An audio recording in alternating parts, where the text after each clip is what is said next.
Hey, what's up, everyone? Welcome back to Isekai University, episode 10. We got 3 episodes left. Woo! 3 steps. Alright, cool. But you know what? We're here. We're queer. We're playing some D&D. Let's go around, introduce everyone and our characters once again with our question presented by our storyteller, who goes first with introductions. Go ahead. Bonjour, everybody. My name is Raul Alejandro Gonzalez Enriquez, but you can call me Ollie. On the internet, my name is Lycus the Stratus. And today's awkward question, if you will, is what is your character's persona? All right. Hey, y'all. I'm Crimson Galaxy. That's Krimsin, because I'm not me without a little bit of sin. I'm playing today Elspeth Cytops, L for short, and I think her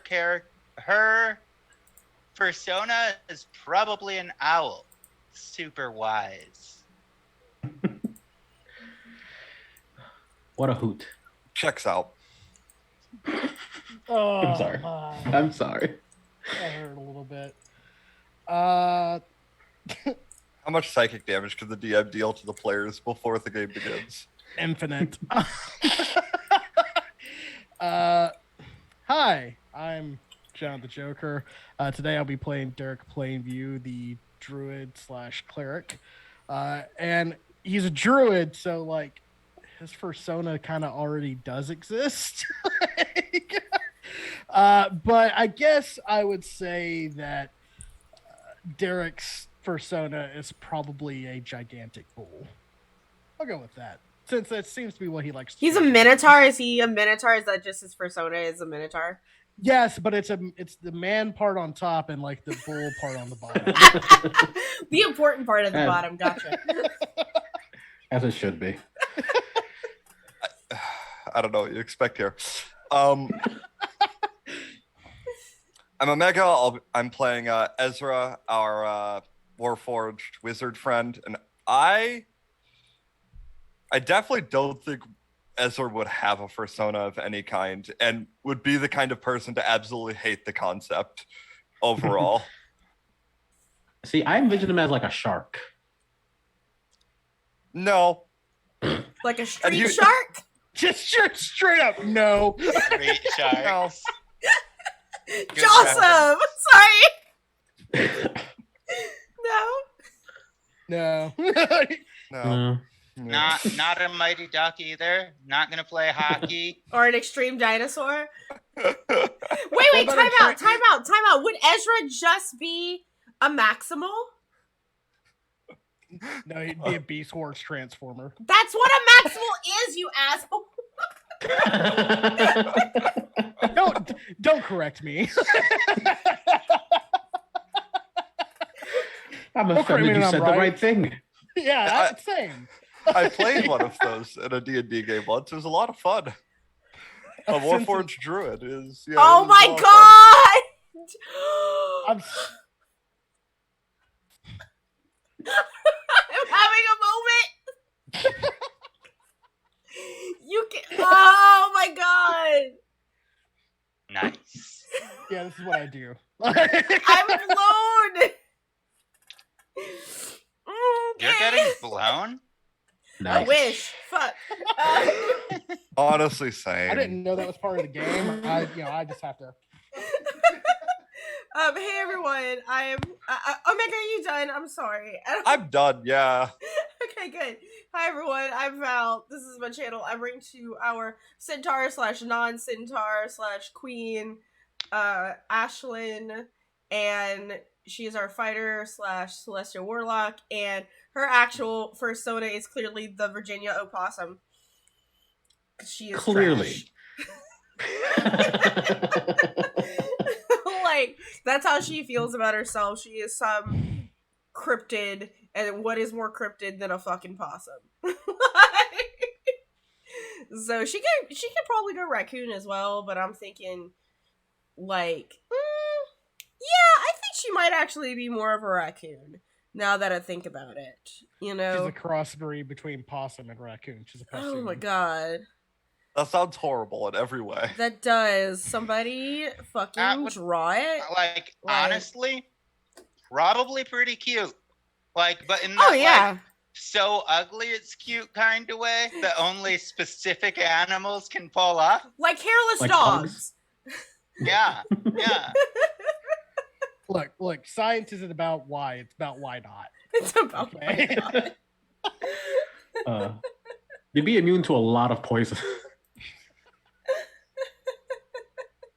Anyway. Wait, no, when you think of like opossums are immune to venom. Mhm. And rabies and a whole bunch of other stuff because they eat garbage. So like, Oh, ticks wouldn't stand a chance. oh, They'd just ticks be wouldn't stand. extinct. Hi, my name is Val, and actually Virginia opossums are my second favorite animal. One being orcas, then opossums, and then velociraptors, oddly enough.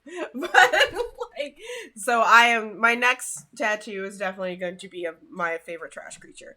But hey, if you would like for us to be presented in our personas on this channel, you can do that with your bit subs and donations. You have 3 episodes left to do this. Every 100 videos is a reroll for anyone that you see here. If you subscribe to the channel, you can give us nat 20s for anyone you see here. And if you donate money, you can make shit happen.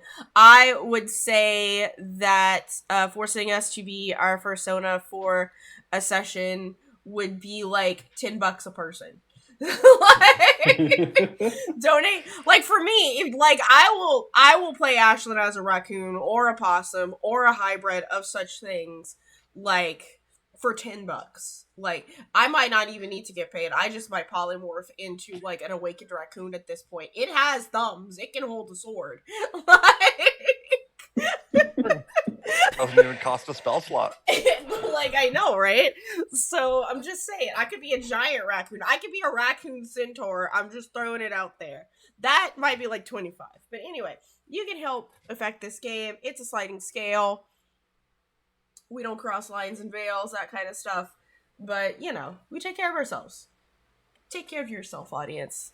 And with that, I'm done. You can start playing this game now. Just one thing. Yes.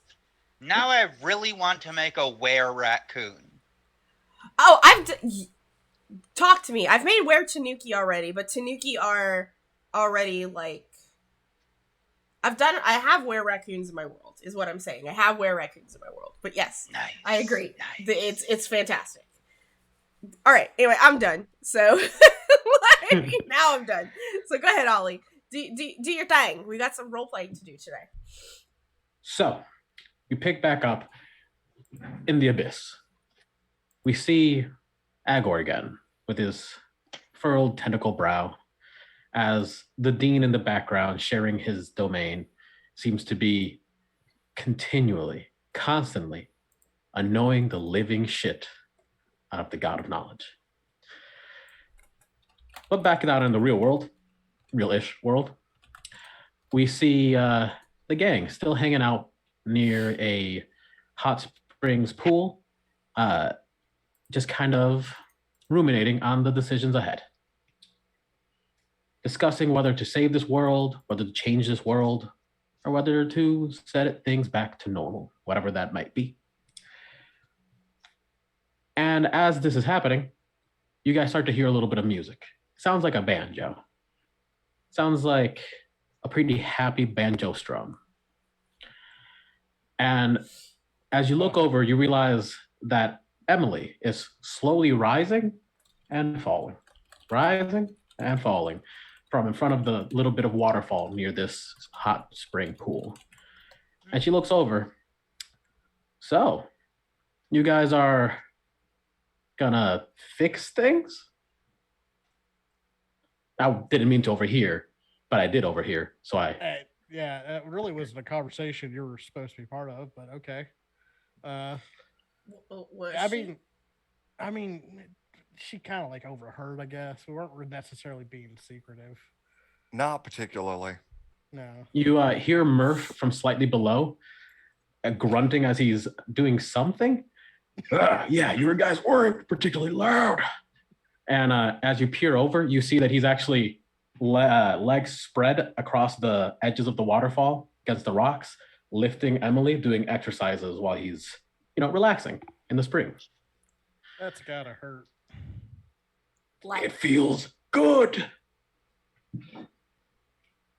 Well, we definitely have decisions to make, but like, yeah, we weren't being particularly secretive, so we can't like hold that against them for hearing. Like honestly, I feel like we need to talk to a god. Well, I don't know about a god, but maybe you wouldn't mind having a bit of a get together with the dropouts, and maybe we can get together with the Fae, have a, more official meeting. We there's a lot of things wrong, and if you guys genuinely think you could fix things, whatever that might mean, depending on what you want to do, we would really like to help. Such a meeting would be highly beneficial, yes. I mean, Yeah. okay. We should definitely include the people that live here, I guess, in the conversation about fixing this place or not fixing this place, right?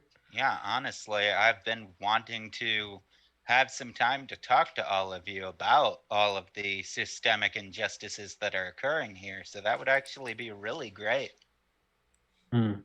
Oh, that reminds me. If you guys go back to the town, the upper town, be careful with the credit system dissolved. They've been going wild. I don't think most of us here give two shits about a credit system. I Sure, but that was their economy and their main source of infrastructure. So I kind of like catch eyes with Elle for a second and then giggle a little bit. Sorry. Well, I guess on that note, I'll just say you're welcome.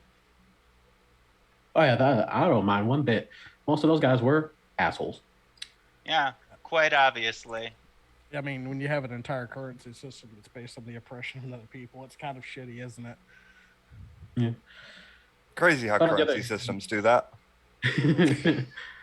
But on the other hand, most Why of them should were always just have cash? peasants. Yeah, well, I mean, the farms are still in place. Everything that they need to survive is still there. It's just the credit system is gone. So if they actually take control of that environment, they can still make sure everyone is provided for, and they can do a way better job of it than a fucking fascist credit system. Yeah, I am gonna be honest with you. I don't think I have enough faith in the people to do that, but I hope so. Well, It almost sounds like they might need a queen. I look at Val.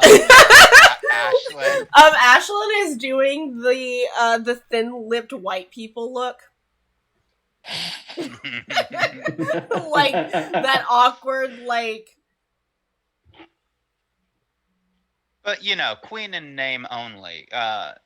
Not like an actual like wanting to rule over them. Just making sure their needs are taken care of. That's I what. feel like I'm missing something here. I feel like maybe we shouldn't be attempting to become the rulers of this here plane. Yeah, I like. Yeah, fair. If I'm gonna live here, I don't mind helping out with people, but I'm kind of. I've lived at least 2 lives where I was definitely in charge of people, and I would rather not be in charge of people anymore. Which, I know how that sounds. It's usually the whole, like, that person's gonna make the better leader because they don't want it sort of ideal. But really, really, really, please don't. Like, I just kind of want to go live in a library again. And maybe, like, stab things that need to be stabbed, but I'm not particularly interested in being involved heavily in political discourse, as that has been my past life, and I would rather have a new type of life. Like, I understand that I could, like I said, I don't mind helping overthrowing fascist governments. I'm just not here to stand in place of fascist governments. I feel that. Yeah, that makes sense. Well, you know what they say, some people are born with greatness and some people have greatness thrust upon them. So Right, I but think I remember. I disagree with that. No one is born great. You're great based on the decisions you make. Well, I heard that in like Night at the Museum, so I don't think it's really that. was that Robin Williams as Teddy Roosevelt that said that? Yeah. It had Yeah. like that Zoolander guy in it. Yeah. I mean, that sounds like something Teddy Roosevelt would say, and Which, by the way, I don't know if y'all knew this, but and this is in character and out of character because ADHD. I don't know if you actually know this, but because of Teddy Roosevelt, every piece of ammo sold in the United States has a tax on it that immediately goes to national parks. So that's a thing. I don't know if you knew that. And Sounds like Did something not. Teddy Roosevelt would do. not. yeah. And second of all, his daughter is kind of like my hero. The actual OG. Like burying voodoo dolls at the White House to resemble other presidents. Oh my god. Stories I've heard of her fucking with the Secret Service are amazing. And essentially Teddy Roosevelt said, I can either control my daughter or I can run the country. I can't do both. Equal effort. And I was just like, this is the level of goblin energy I want to do. Like, I would like to Hell yeah. in my lifetime. Hell yeah. So anyway, I'm just saying, if we could actually find Teddy Roosevelt's daughter in this world, I think she should run the country because she sounds kind of cool. So this entire time there's just been excited banjo playing the entire time during this whole conversation. But with that, yes, we should. How about you guys meet us tomorrow night for a gathering? We'll discuss the future. I mean, yeah, we need to do that. I think we also as a group need to kind of discuss more in depth of what that means for us. So yeah, we definitely need a night to think about where we want to go with it as well. Definitely. Not to speak for everybody, but no, we did make that decision that we wanted to sleep on it. Yeah, sleep on it and then have a talk about it. So, well, one last question then. As I'm gonna get this. I'm gonna get the shindig ready. Dress formal?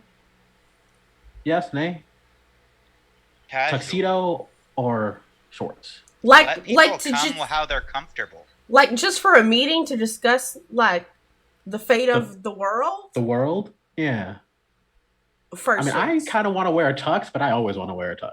Wear a tux, then. No one's gonna judge you for it. I mean, some people might judge you for it, but I'm not. You can wear a tux if you want. Yeah, but if it gets muddy, then I'll hate myself for it. Come as you are most comfortable, because all viewpoints shouldn't matter if we're discussing the fate of the world. Yeah. That being said, there could be people that have certain perceptions of others, because of their physical appearance and stuff. Anything goes short of Hawaiian t-shirts. Oh shit! Now, hold on. Wardrobe. Now I'm the DM. Ali Raul Lycus is offended. Excuse me. I happen to think that the Hawaiian shirt is both the best formal and casual wear. Well, here's the thing: is there a local tiki bar that we could just meet at and stand, and then that way Hawaiian shirts would definitely be appropriate? Do y'all have an Applebee's or something like that, or a Chili's? No. We were thinking. I was thinking this will probably be somewhere a little more secure. You guys Texas said Roadhouse?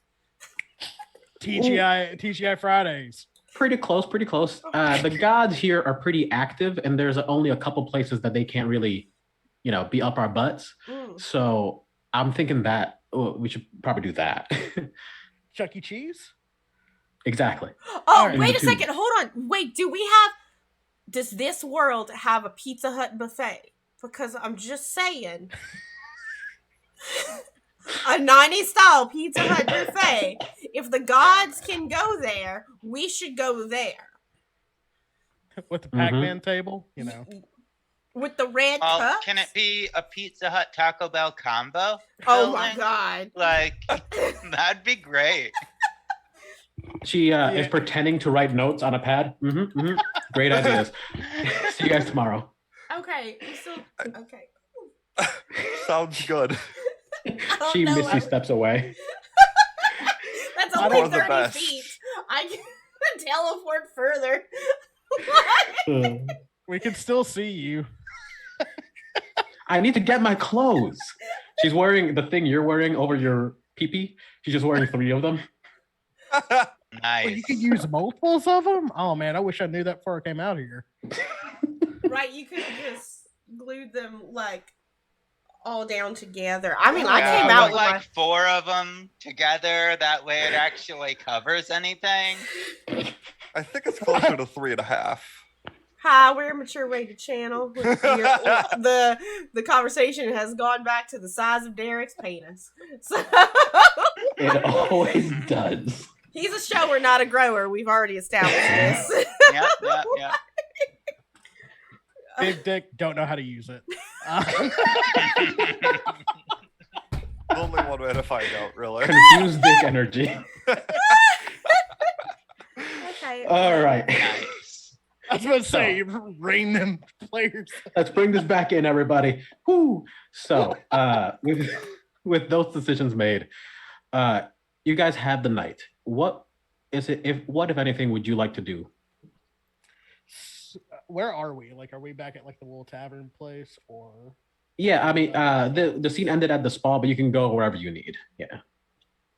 Okay, well, I'm assuming we need to go get dressed because Yeah. like got a Is there like a fucking quad or something we can hang out in? Yeah. There's a like. You're saying I was just gonna say, is it possible for us to like get a soundproof room that we can all go into, like in the inn or something? That way we're not being spied on. I would say this inn probably doesn't have it, but the student center that you started the game in way back when would probably have a more private room. Yeah, but it's also going to be less private on account of it being in the school. Yeah. Yeah. I'm just saying, soundproofing an inn is not as capable. We don't need it to be soundproof. We just need the semblance of privacy, I think. Oh yeah, definitely. You have that. You can definitely have that. What about a tiny hut? I don't know that spell. Is that sufficient? Lehman's tiny hut? Yeah, Lehman's tiny hut would be sufficient. I think it would, yeah. Okay.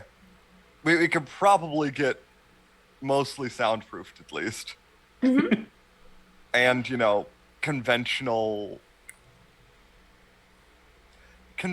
means of spying proof at least. Doesn't get past like scrying or whatnot. And very little is going to get past literal deities, but At least the common folk. Do you know how to do that? I guess I don't. Is that like a I can in spell? fact spend some time summoning a tiny hut. Ooh. Nice. Ezra, I knew you were my favorite all along. I look jealously. Are you providing house and home? Come on. Fair. Come on, bro. I've not yet perfected the technology. I cannot yet make a magnificent mansion, but I can do a hut.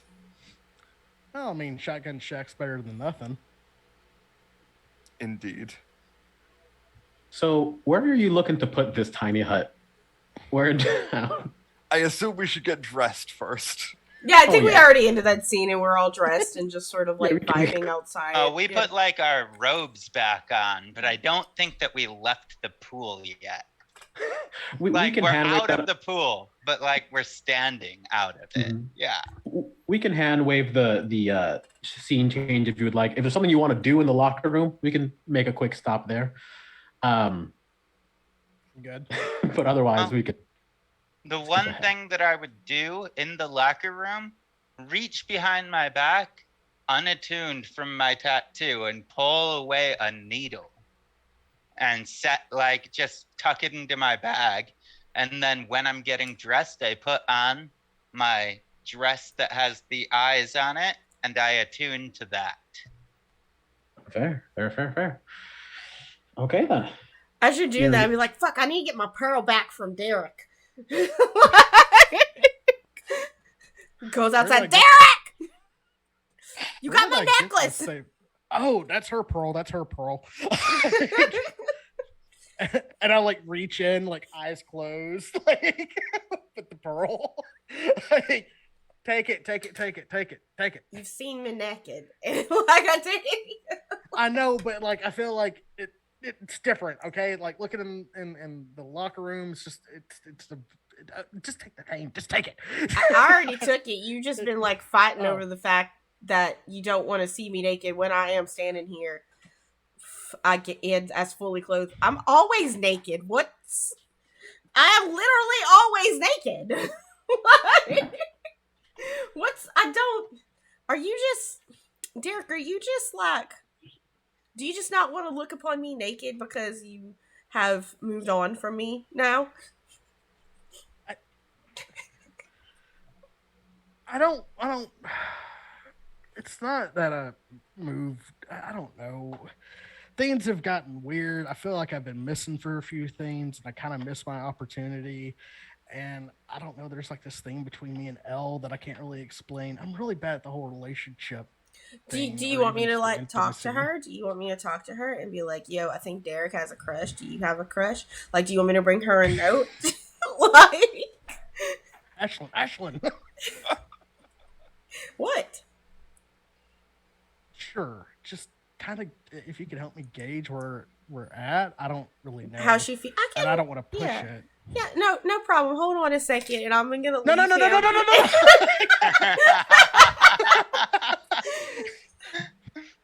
I'm going to book it and hide in whatever like closet/room is like nearest, and just go in there and hide. Hey, Elle, oh my god, that dress is so cute with its creepy little eyes on it. Adorable. It suits you just perfectly with your mind reading stuff. I love it. It is down. Listen, Derek is having some issues, and I think he likes you. Like, he thinks he likes you. Do you like him back? Yes or no? I mean, it's not a yes or no. I'm actually kind of a relationship anarchist, so I'm like down to take things whatever direction they just happen to naturally go. Okay. Thank you very much. I'll be right back. So, Derek, where are you? Derek. He's hiding behind some curtains. You can see his feet. Derek. Oh, hey, Derek. I like pull my curtains back. Hey, so Elle said she is a relationship anarchist and just wants to see how things go. Relationship anarchist? We have that in common, so it's fine. Just a lot of chaos. Just relationship chaos. Just let it, I swear. No labels. Sometimes I feel like I'm too stupid to hang out with y'all sometimes. Okay, time out. Chaos. No, you're not. Yes, Ezra. Chaos really does seem to be the attitude of the group, yeah. Jesus Christ, where the fuck did you come from? Oh yeah, I've been standing in the hallway this whole time. What's taking everyone so long? To get dressed. I open the door back up. Oh yeah, I've just been on the other side of the store listening too. Anyway, so we need to go find a place to put up this tiny hut. Literally any location works. Yeah, I mean, we could be just like right outside. We could go back to the swamps. Like, where do we want to go camping at? Like, should we go get like supplies? Like, should we get hot dogs or something to roast on the fire? The campsite? Even though I'm not feeling exhausted anymore, I still feel like if I try to cast a spell, it might kill me. Yeah, we don't want you to do that. I think I need to get some sleep soon. Okay. Sure. Yes. So how about this? We sleep first. We get up in the morning. Ezra will have his tiny hut, and we have a pre-game meeting before we have a meeting with everyone else. Okay. Sounds good. That's a good idea. Okay. Yeah, I like it. Like that idea. Anything to get the attention off me and my weird relationships. I don't. Do you need to kiss somebody? Like, do you just need? I've done that stuff before. It's just The yeah. frog man shows up. Oh, Who needs to kiss someone? You already got your kiss. Go away. Mm. You don't have to go. I'm just sorry. No. I should find Gail. yeah, She where is and that she? Gone Boy are off playing, and well, I don't trust him. He's very, very slippery, and they play tag way too violently. Yeah, that's kind of how flirting goes when you're like that age, I guess. Wait, what? Yeah. Yeah, sorry to break the news to you. Anyways, He's running. Yeah, a little bit. He runs. Nice. maybe we should like camp out. No, this is gonna sound like a stupid idea, but we're kind of already in like the Fey Forest. Maybe we can just like put a little hut here and camp out here and You want to? kind of let. Sure. I mean, it's your hut, Ezra. You I make mean- the decision. I'm We're gonna curious. be a tripping hazard. We're gonna be a major tripping I think hazard. we were just gonna go sleep at a tavern and just use the hut as the private space to have our meeting, not sleep in it, because That also works. I have a huge ass. I don't know if I can confirm, yes. especially when this wears off, when I gotta wipe off the makeup, it's horse size. So Yeah. I'm just saying, I don't know if it'd be very comfortable, like, unless you can make the hut look like a stable for me to just sleep in the hut. Also, I which don't think the makeup's gonna wear off. Well, I can wipe honestly, it. I'm gonna have to wipe my face at some point. you know that magic tax that the Feywild tried to impose on us? Mm-hmm. I No. kind of want to. I kind of want to go into the Feywild right now, and since I can't cast any more spells today, I think I have some slots. I want to see what happens while I give them the magic. Like while you're exhausted, honey. Well, And- it's not casting; it's just foregoing the use of that, right? Mm-hmm.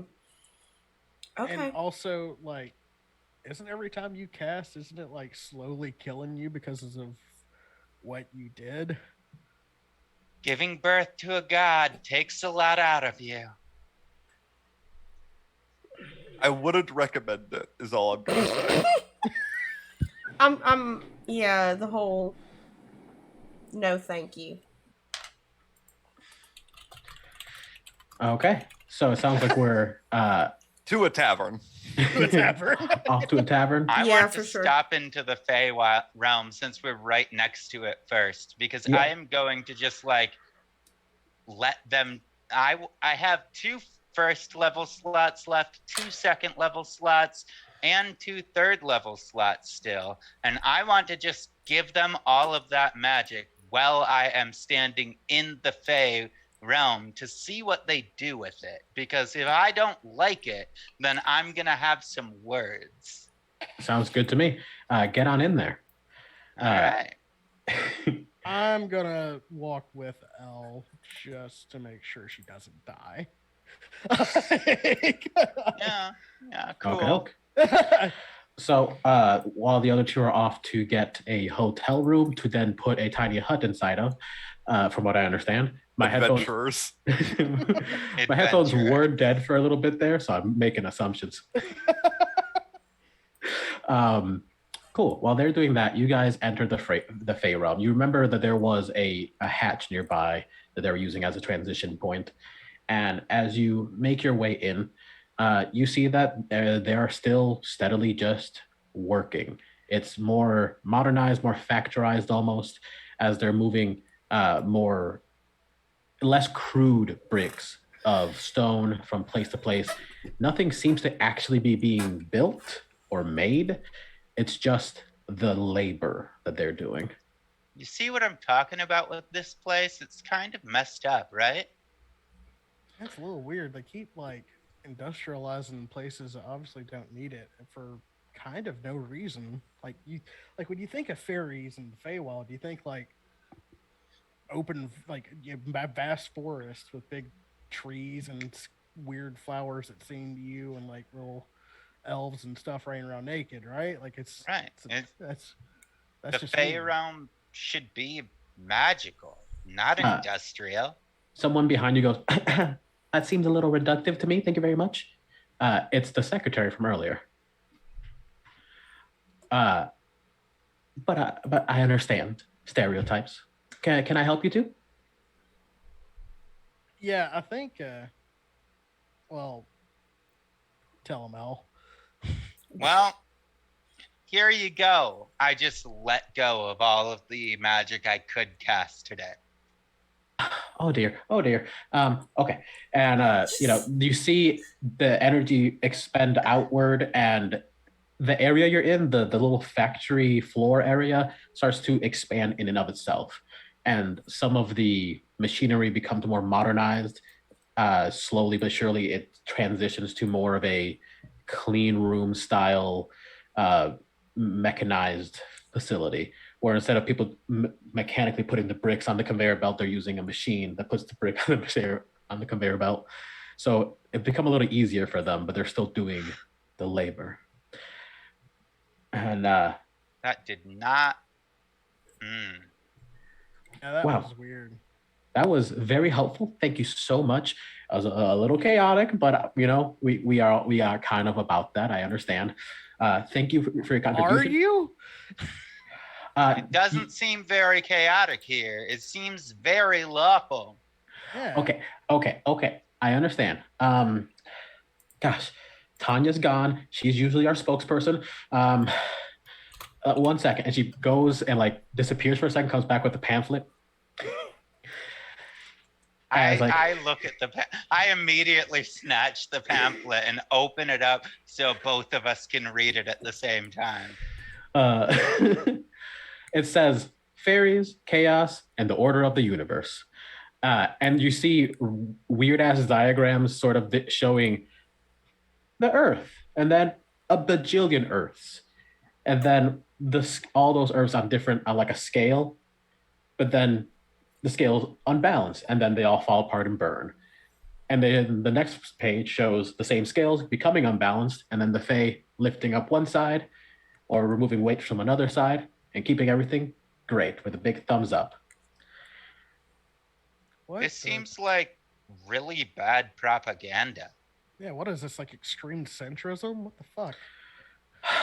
No. We're not about centrism. It's about literally keeping things from falling apart. By not letting it grow. No, we don't. Well, maybe in this situation, that's a good idea. But like the person who usually made the worlds grow is kind of gone. And we're just really trying to keep everything from falling apart. So like... Well, I have some suggestions.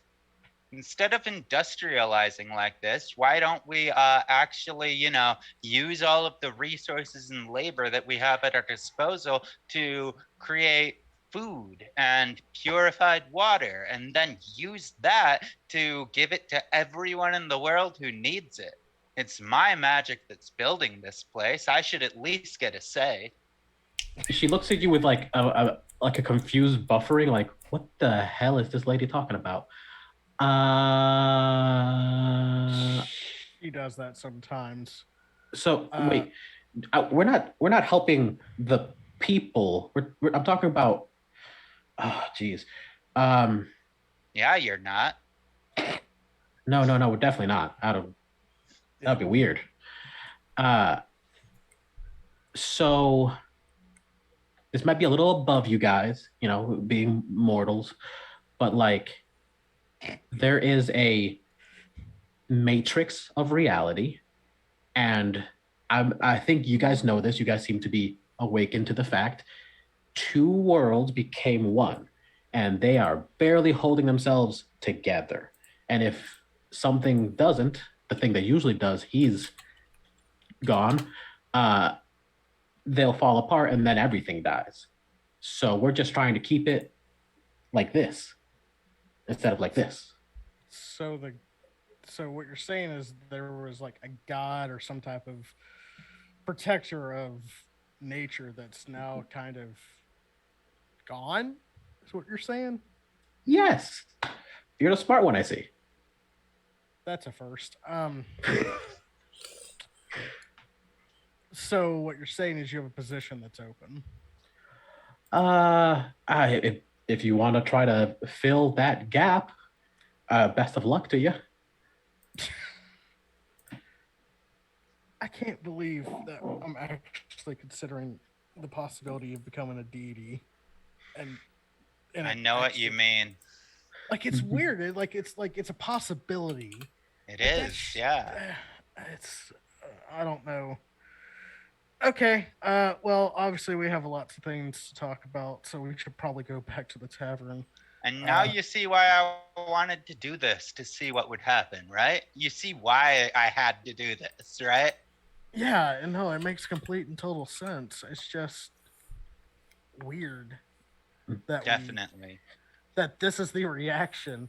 Like, what happens if we go like up to like the college and like try to put magic in that? Is all of a sudden like flowers and fucking weird trees? You can leave as I look at look at the secretary.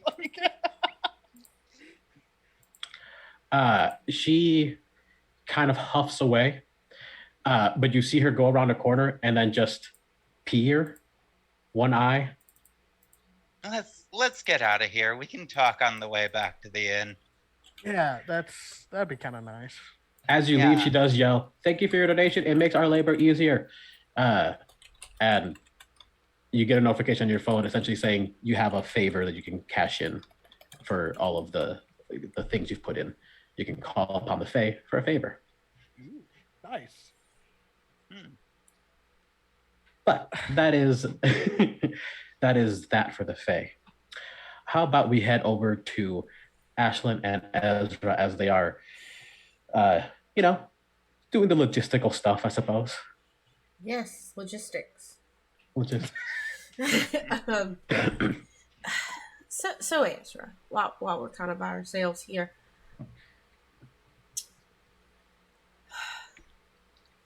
what are you gonna do if you're outvoted? Let's hope it doesn't come to that. Right, but there is a very good chance that it could.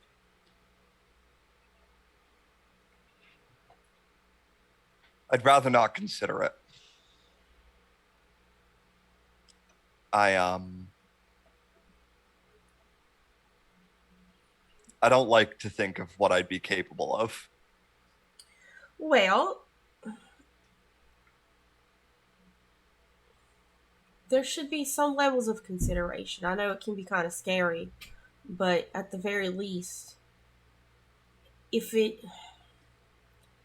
comes down to it, Ezra, and is this world that gets chosen over the other, I will help you turn to get a flesh and blood body back.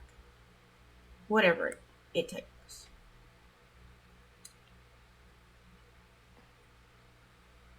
That may be the nicest thing anyone's ever said or done for me. Don't make it a habit. I'm not a nice person. But I'm just, it's... Being a nice person, doing nice things are not the same thing. Fair. Just... I mean, I have the ability to almost change anytime I want at this point. Maybe we could figure out how to do that for you. So... I mean, maybe Lancelot has something for that. I mean, he might, and I kind of, if it comes down to it, I don't mind giving up my magic item temporarily if that's what you need until we can figure out a more permanent solution.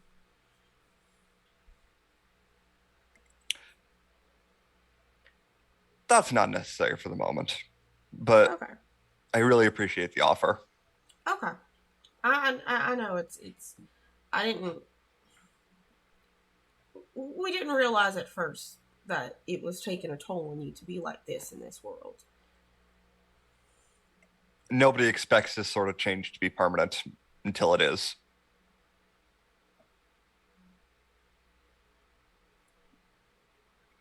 And I always assumed that I'd end up back in the real world at some point, but who's to say how likely that is? So other than your body, like were you okay in that world? Like was your I was lonely. I'm right. definitely.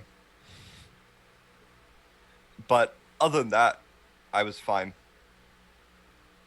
Life was normal. I was more than willing to move along in a normal life.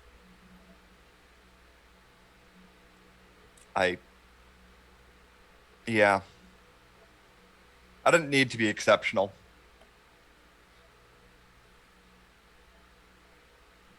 And that's good, I think. You know, we're kind of there's a lot of people in this world that, you know, you're expected to be exceptional, but the whole idea of being exceptional is that you're exceptional. And we're all trying to strive to be that when really most of us are just normal. Mm-hmm. And Yeah. I think maybe instead of striving for exceptionalists, we should just make sure that we're happy. Yeah. That's definitely the best way to move forward. Not sure how much I like the taste of actual power. Remember some of it. I don't like it. I mean, I wasn't bad at it, but I don't like it. Like, Yeah. I'd argue you're pretty good at it even. Heck, I might have even been good at it, but that was then. yeah. And then truthfully, our lives now were that other life. I mean, now it's here. We'll figure it out. At some point.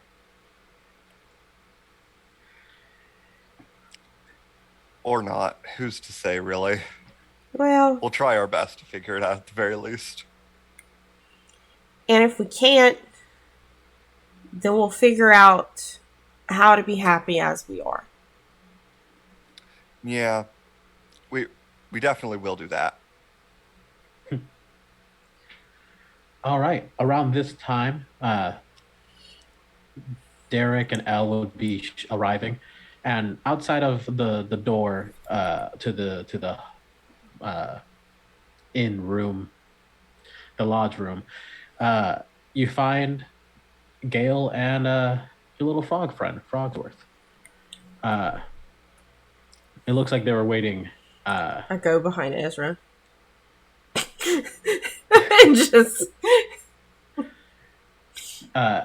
And we were hoping if it would be possible, at the very least, for Gail to stay with you all. She could stay in the group home for the children, but I would feel more comfortable if she was with you. I understand if you don't want me here. Does Ashlyn have both arms back yet? Oh, no, she has to rest tonight, I think. this only happened like a day and a half ago, so Yeah. So yeah. I understand. Yeah, we have a big discussion coming up, and I'll be real honest.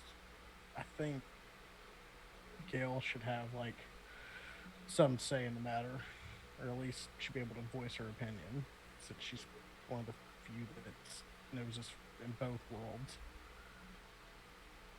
Very well. She keep her away from that go boy. They seem to like each other too much, and I don't feel comfortable with it. She can make her own friends, but I understand your concern. All right. Good night. What exactly is making you uncomfortable about it? They were holding hands. Okay, you're just gonna need to get over that one. It's so scary. Yeah. Yeah, it kind of It's is. scary seeing your kids grow up. Yeah, for sure. She's getting older. She has power now. She's she should remain a kid for as long as she can, but like it's not gonna be forever. I understand. I also just fear, if anything, at least in this world, the chances of survival don't seem quite as consistent for everyone. But maybe I'm just projecting. No, that sounds accurate. I mean, Okay, I'm sorry. You all have things to discuss. Gail, and he calls over Gail to come over. As he's walking up, he mentions, "Please, again, don't tell her about her dad. I can't summon him on a whim, and I don't want her to think that I could." For the record, he has a strong faith in your character. He looks specifically at UL, and he, at the very least, looked forward to getting to know you all in his time.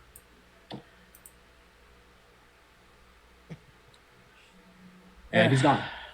Goodbye. Ooh, he dips out. Like, I kind of like get down as much as I can to Gail's level. And I go, "Hey, how you doing? You been having fun? Or got a boyfriend? She kind of giggles. No, we were just friends. We're hanging out. Besides, I'm pretty sure he likes Kalia, but that's okay. Time out. Did Gail just have like a soap opera aging event, or is she still like a small child? Like... she's like 10 years old or something, somewhere in that range. So like not an actual boyfriend, but just like kindergarten or elementary school. Yeah. But y'all know what I'm talking about the she's got a crush on an older boy. Yes. Yes. He's only like happens to little girls, I think. Yeah. He's like 3 years older. I'm sorry, a 13-year-old compared to a 10-year-old is not okay. That's a pretty astronomical difference in that age range. Yeah, a little bit. Yeah, that is a very big difference. But no, she's like, no, we were just playing tag, and I was having a hard time. He was holding my hand, and it was nothing. Like I said, I think he likes Kalia. Oh, all right. Kalia's pretty cool. You should be friends with her. She scares me. She made her arm into knives and stabbed things, and it was cool, but very scary. Yeah, I can see that. She definitely has a energy that's pretty scary. Well, maybe if I could turn my arm into knives, I'd be more friendly, but I don't know. She looks may have greater powers one day. She looks to you, Derek. Mm-hmm. Can I turn my arm into knives? I don't think that's really the type of magic I use, but okay. Maybe one day you could turn into like a big scary grizzly bear or something like that. Her eyes become huge with excitement. Yeah. Like big scary claws, sharp teeth. You get to sleep all winter. It's amazing. Weigh a couple of tons, can decapitate a man. It's a single swipe. All right, Ezra. She looks over to Ezra and her eyes get even bigger. Yeah. Gail, we're gonna have like a kind of a grown-up discussion, not like one of those icky ones, but one that's got like some serious changes going on. And since you're one of the few people that knows us outside of this world, I was thinking whether or not you want to be involved in this conversation. Maybe we can listen to your opinions and whatnot. Would you be down for that? Yeah, I'll try my best. Don't try. You just tell us what your opinions are. There is no right or wrong answer here. Okay. I can do this. All right. Because I look back at the group because we're definitely gonna need somebody to ground us. So, Ezra, what does your tiny hut look like? Well, as per the spell Lehman's tiny hut, it's a dome. No. This is Ezra's tiny hut. It's a very simplistic sort of cabin in the woods sort of style. It's mostly just a cube. When it opened, like, it's got a door. The door doesn't function. You just walk through it. But it is like pitch black on the outside of it. And seems to give the impression of being a cabin, despite the fact that it is overall mostly just cabin shaped in the outside. Beautiful.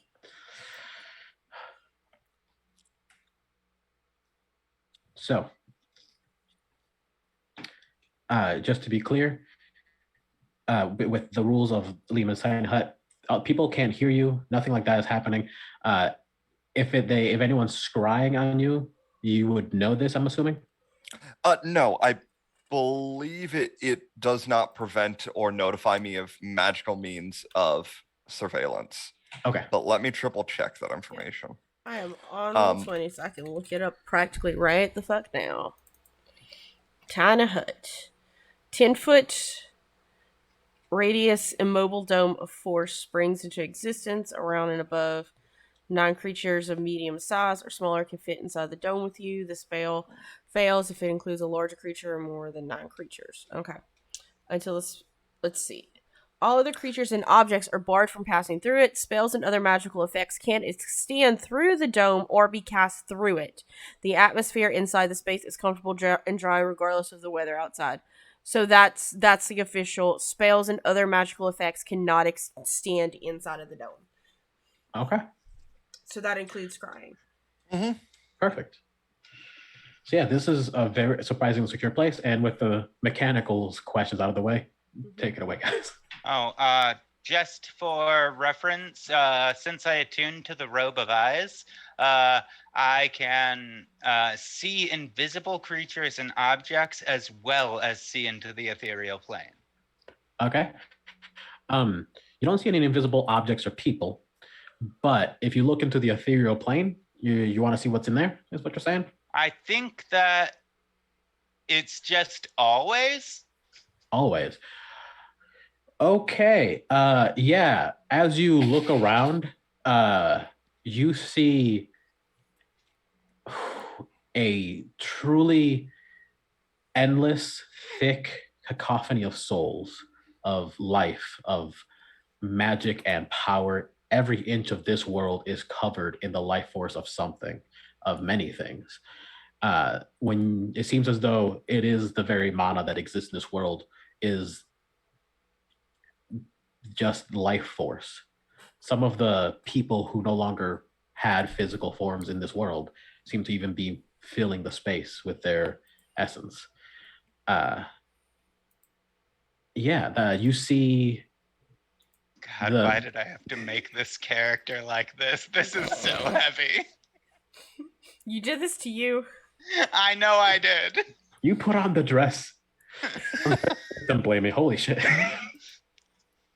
But no, this is what you see. You see kind of the face of magic, if you will. Yeah. Wow. You all right, El? The world is just indescribable, honestly. You know, all of the people who don't exist here, they're still existing in some form. They are making up what is magic. Can I roll a medicine check to see if El's tripping? Like, Sure. tripping You her sure? tits off. All right. So, question: was you're putting this on all this happening, all the seeing and everything? Was this before or after Ezra already cast his tiny hut? I attuned to it. Well, I started the attunement process in the locker room, but it does take an hour for it to kick into effect. So I imagine like sometime after the Feywild is when it finally fully attuned. Gotcha. Okay. Um. Okay, Derek, what were you saying? You wanted to? I rolled a 17 on a medicine to see whether or not like L got into my magic mushroom bag or some shit like that. You have a magic mushroom bag? You can tell that L is stone cold sober. In terms, but you do also realize with your medicine check that if she were to start bleeding out, your more classic medicines isn't something that would really affect her in the norm. You would have to magical healing and whatnot is effective, of course, but organs, things like that, aren't really the way that she works due to whatever Fey lineage she might have. All right, she's having one. It's okay. She's not fucked up. She's actually probably seeing the face of magic out here. Yeah, I definitely am. I'm not fucked up. You see, Did you put on a robe of like eyes? yes, I did. That will explain that. Yeah. You know how all of us have the potential to become gods? Yes, sure. I feel like I'm a god of understanding how shit works and how people work. Didn't you Like- name yourself a god of communication? Well, what is communication without understanding? Yeah, but that's a greater domain than you've just claimed. I feel as though It's you're part of underselling it. yourself. Sure, yes. Yeah, that's all I'm saying. Like, Sure. I don't have a domain of creation, but a domain of understanding is what I'm saying. Well, considering what we learned in the Feywild, there's a lot of gods missing, so there's gonna be a lot of job opportunities for us if we want it. Job I opportunities don't are a want good it, but I thing. feel like it's being thrust upon us right now. Unfortunately, I Like- think I don't want control over anyone. I want everyone to have control of themselves. yeah, I feel you on that. Okay, here's a question I want to pose to everybody. Let's say we do try to save both worlds, not just one or the other, but both, and restore them back to either their past glory or potentially even make them better. If we attempt that, what do we do if one of them starts failing? We fix it. What if we can't fix it? Then we get help from people who can. I guess it's a better way to put it is which world are we willing to sacrifice to save the other if we have to? And this is a question we have to answer.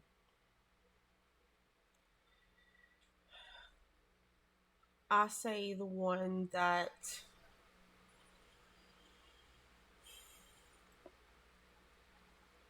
we save the one that causes the least harm to its people. I'm with that. And Yeah, that but- includes all of the people. I mean, it's a great ideal, and I obviously agree, but which one causes less harm? That's Sure, this place is great, and it's got we have the power to fix things, but it's still got some of the same bureaucracies and Yeah. power structures that hold people down. I mean, shit, we took down the credit thing, and it's thrown this world in haywire. I should think maybe the world that isn't cannibalizing the souls of the other one to power its existence. Well, my whole thing right now is that the other world doesn't exist right now. If we bring it back, then all the suffering that happens there will be on us. It will be our fault that all of those people are in pain. It will also be our fault that all of those people experience joy. Vice versa. This world. Well, that's why I want to be able to bring all of them here. I want to find a way to make it possible for everyone to be who they need to be here with their own bodies, with the bodies they want. I don't know. Like, I want to make a world that's good for everyone. This universe relies on those souls to function. So we need to find a new power source. Gail raises her hand. This isn't kindergarten, but go ahead. What if the gods, they're not nice people, right? What if we use them as a power source? They do seem kind of like dicks, not gonna lie. I mean, I've only met 2 of them, mind you, but She kind of they giggles all when you say seem to dicks. they all That's seem right. to be up their own asses, for sure. L. Sorry. I mean, that's gods for you, right? Like, when you think about any pantheon that I've ever learned about, that's just sort of been... Beings with power enforcing their will on everyone else, yeah. What does that make us? I think trying our best. I think What the if these difference. gods are trying their best? What if these gods had started out with the best of intentions, but along the way and through the millennia of years, they became detached?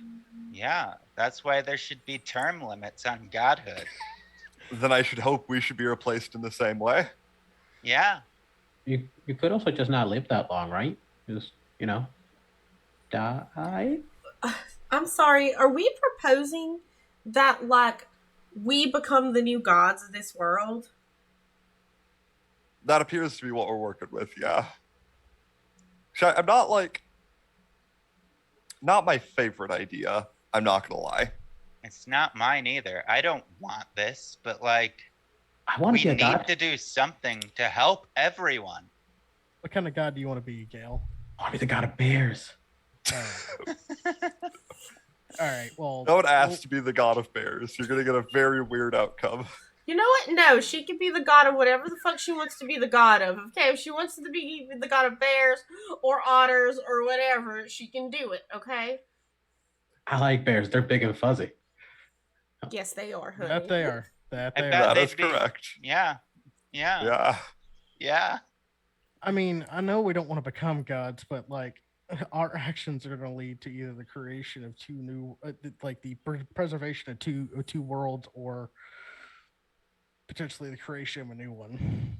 I don't know if you understand. That's kind of deific. It's very deep, power. and I've got a couple of questions, just for us to suss out here about the whole like ascending to godhood. First of all, I can't just assume that we can just become gods. Like, there's a process. Like, for a moment you were a god too. So the question is that, are we looking at like a time limit here to fix this thing? Because, like, if it takes, 100 years to become a god, 1,000 years to become a god, to replace this power structure, like, we have to be prepared for that. Like, first of all, are we going to even live that long in the state that we're in to be able to do that? Like, if that is the plan, we gotta know, like, what kind of process goes into that and plan for it, because we just can't be like, let's be gods, and like, hey, let's be a god. We're not a fucking god yet. Like, how long does it take to become immortal and eternal? Ashlyn, I hate to say it, Yeah. but I could literally do that for all of us next time I activate a god shard. You could just wish us into godhood. I think so.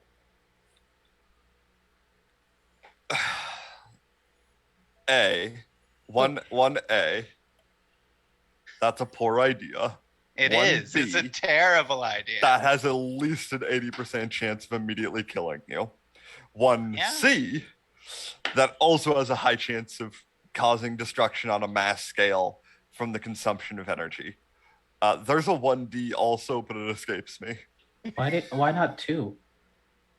That was a lot of. Yeah, why don't you just go to 2 on that one? You know what? I like my list to be more interesting.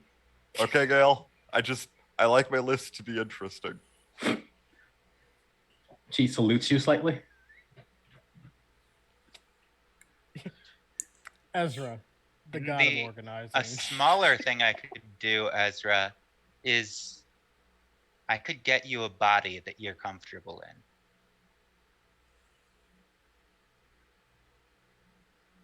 That's a different story. But that's not what we're here for today. That's mostly not what we're here for today.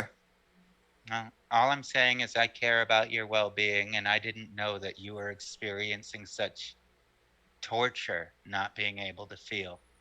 I want you to be able to be happy. Sure.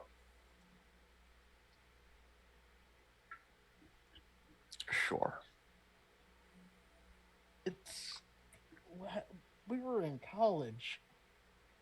College was great. I had a great time with college. Yeah, I kind of miss not going to classes. Yeah. I mean, I'd be saying the exact opposite the moment finals roll around, but right now, going to a class, listen to a lecture, sounds like a great time. Oh, speaking of that, like, I can probably contact the god that broke the worlds and set up a meeting for all of us if we want to talk to him and see what that deal is. Is he gonna be fucking receptive? Is he gonna just show up? I have no idea. More damage? I have no idea. That's why I'm bringing it up with you rather than just sending a message. Right. If we were to do something like that, we'd want to meet in a third-party location. We'd want to meet in the Feywild. I'm pretty sure he's Fey. That might be his domain. It's still a third-party location. If he gets angry at the Feywild, he won't cause the destruction of the entire universe. Well, I think it might be worse, Derek mind you, just learned that the Feywild right now is what's holding this world together. So if he rampages there, it could destroy everything. Yeah. What about the ethereal plane? Do you have a way to travel to it? I don't. No. With a little bit of practice, I've heard of ways to do that. I mean, I could always ask. I'm receptive to the idea, but like I said, I don't know how to make that happen. But if either of you can, I'm very open to that possibility. Maybe not even just the ethereal plane, just... I mean, if other planes just simultaneously exist, I could assume there could be another one that we could all just... I mean, like motions at the tiny hut, like, doesn't this technically exist on another plane of existence? Nah, it's mostly just a bubble. Well, the mansion was on a different plane of existence. Yeah, that'd take some more practice. I think I'd need to hit up some professors. There are some notes in it when I was looking through my notebook a while back. Well, I remember having a conversation with the day that I didn't know where I lived, our first day here. Mm-hmm. I talked to the clerk at the school, and they said that, like, most of the teachers are actually in a bigger city that's a few days travel from the school. If you want to study, I feel like that would be the place to go.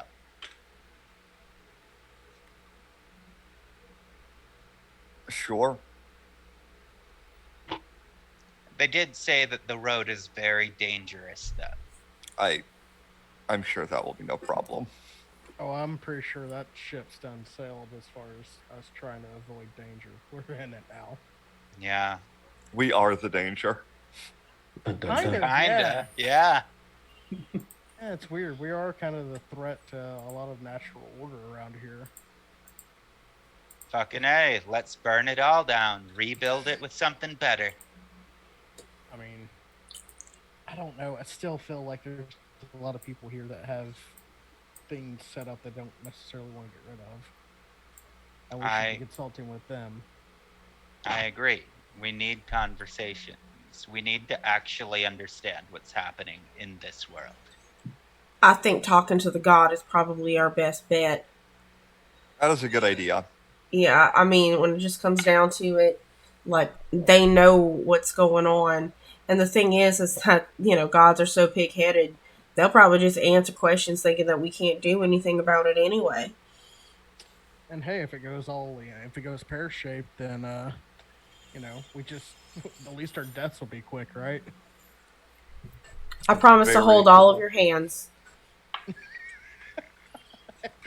Oh, like that Marvel movie with the little raccoon guy.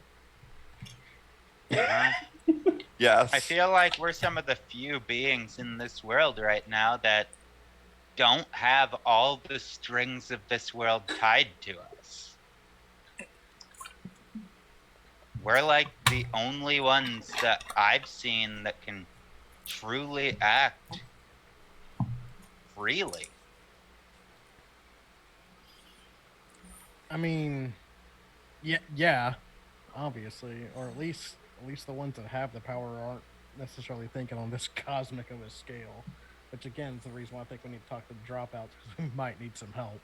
Oh, I Yeah. agree. I think that those are really great people, and we need to work with them. Especially that Brennan guy. He's like impossibly handsome. Yeah, I mean, honestly, I just like the vibes I get. Like, that ideology that seems to shine through. Like, oh my god, that's sexy. Incredibly. I mean, whatever, fuck it. Yeah, incredibly sexy. You're just very horny for revolution, Al. I mean, You're just noticing this? what else I am I can be a little supposed to slow do? sometimes. Just give you a gentle pat on your robot shoulder. Yes. Just, That's supposed to be a comforting thing, bud. Ah, I see. I understand it's hard right now. Yeah, I'll be real honest with you. Sometimes I'll start talking about stuff and it goes right over my head. Talking about the proletariat and, the rising up and all that stuff. And it's just like... Oh, wait, should we bring a guillotine with us? Is that what, like, to talk to the gods? Like a godotine? Should we? I feel like removing the heads of a god isn't going to have much of a difference. I'm sorry, Yeah, have we we not might all just seen get Princess two Mononoke? different gods. Oh, you're Maybe right. like Wait, an- I have seen Princess Mononoke. That actually was awful. Yeah, yeah. What if, like, the head starts to turn into, like, the space station? That'd be weird. It would. Like, okay, here's something though. Like, we're sitting here talking to gods and stuff, and there's that one god who did whatever. But I would also like to point out that we are also friends with a god. Or friends with 1.5 gods. Or half friends with a god. We're friends with the avatar of a god. That does not make them a god. I'm talking about Sam. Oh, yeah, you're right. And Yeah. in my past life, Sam was my patron. So I don't know, maybe there's still a way that I could, based on that, maybe contact her. I don't know. It's a suggestion, but I mean, I it's mean, not her partner, but it's just if you can't contact them, anyone who I've met, no matter what plane of existence they're on, I can talk to them. That's in my scope of power right now. Well, not right now. I'm out of magic right now, but you know what I mean. after some point. you sleep. After you sleep. A good night's rest. I mean, you could also, and I hold up my pearl. It's got a charge in it if you want to use that. I mean, I feel like even if I use that, it will probably still fuck me up really bad. You know what? I think it's a really good time for us. We've got a lot of ideas. Ale needs to sleep in order to get her magic back and not die. And I sort of like, you just see like an elbow nub like in my bandages. I've got another night to recover this. It's looking better though. I mean, yeah, I guess It is healing. It is healing. I think by the time I wake up tomorrow, it'll be back. But I mean, the thing is that we have a lot of questions, but I think it's just glaringly obvious that we don't have the answers to those questions between the five of us. Sorry, Gail. It's okay. I don't really understand most of what's going on.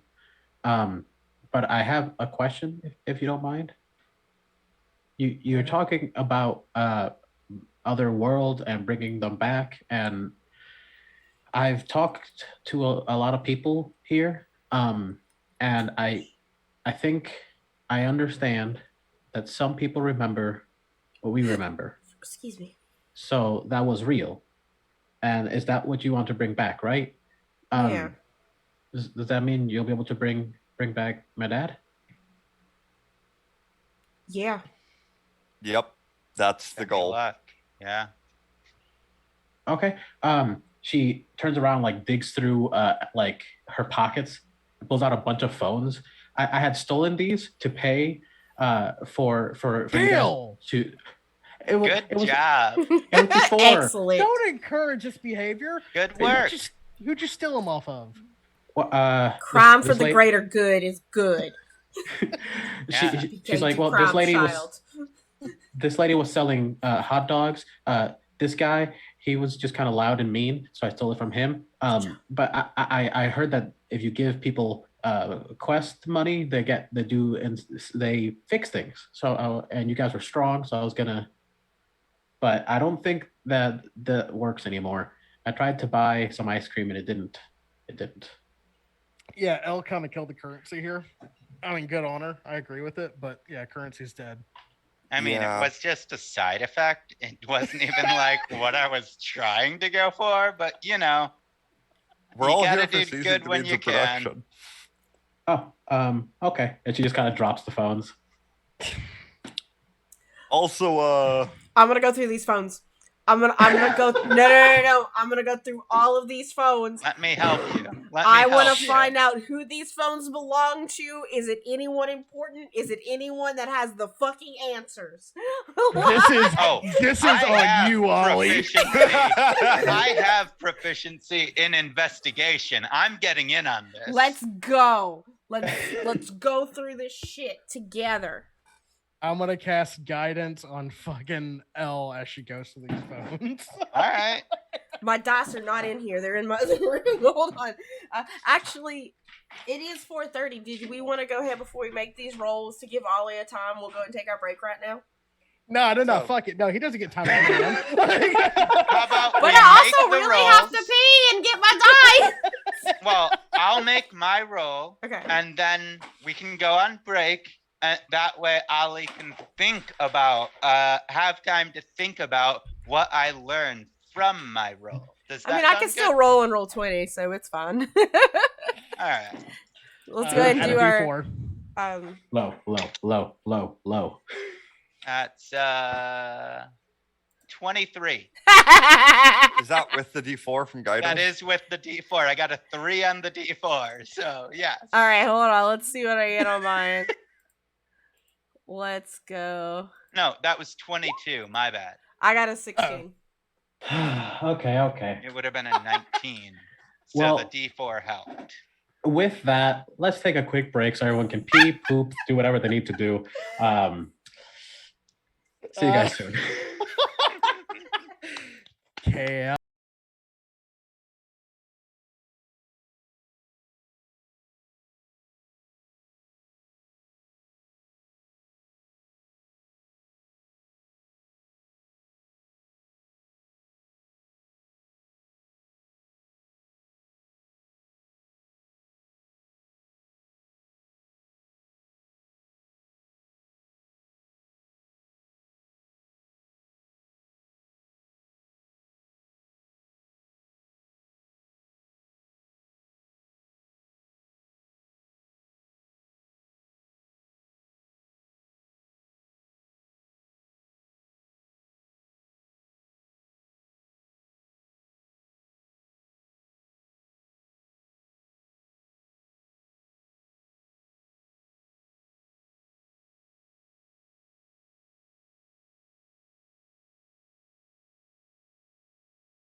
Hot. Hello, and we're back for the second half of episode 10.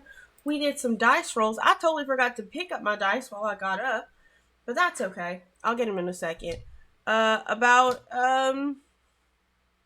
these phones that we're going through. So go ahead. Let's get to it. Yes. So, sorry, my computer just freaked out. Okay. Okay, yeah, everything's good. So, as you're going through the phones, you find a lot of text. There's a lot of communication happening right now. It seems as though even some of the people who are communicating with these phones don't realize that they were stolen yet.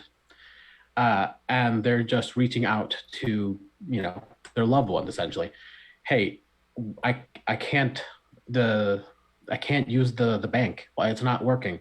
I can't blah blah. And you're seeing the aftermath of releasing this infrastructure from its confinement, and a lot of these techs are genuinely scared. They don't understand what's going on.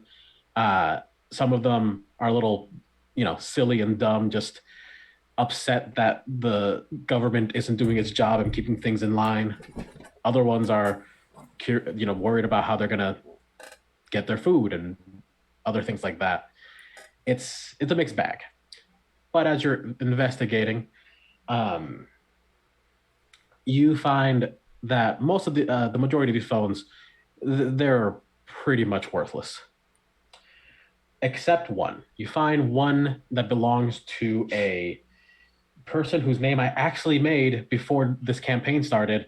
One of the very few named characters you've never met because you went down instead of forward. Their name is Atoria. And you see a picture of her, just strong lady. She has carrying tons of swords with her husband or boyfriend or friend in general. Yes, Val? Excuse me, is it spelled like the female version of author Atoria is what you're saying? Like, does she have blonde hair?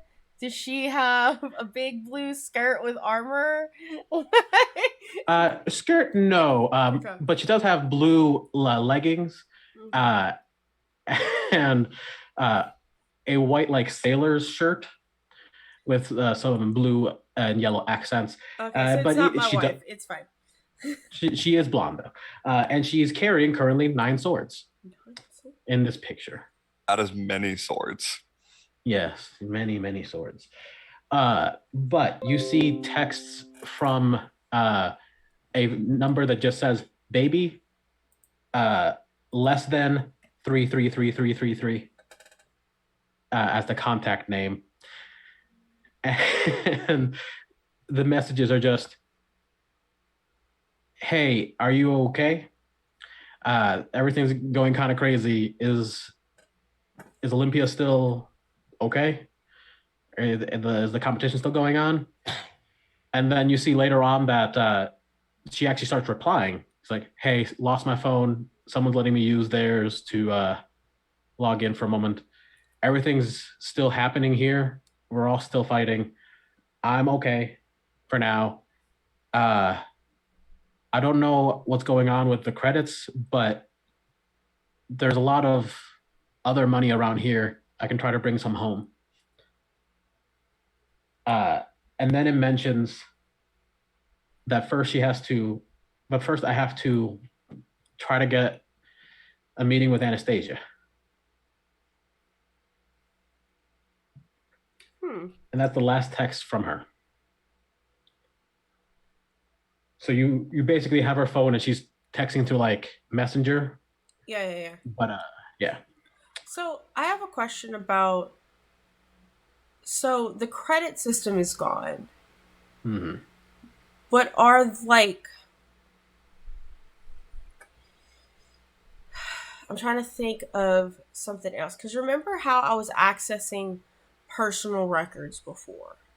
Mm-hmm. Is there still a way to access those? I suppose any files that were localized would still be there.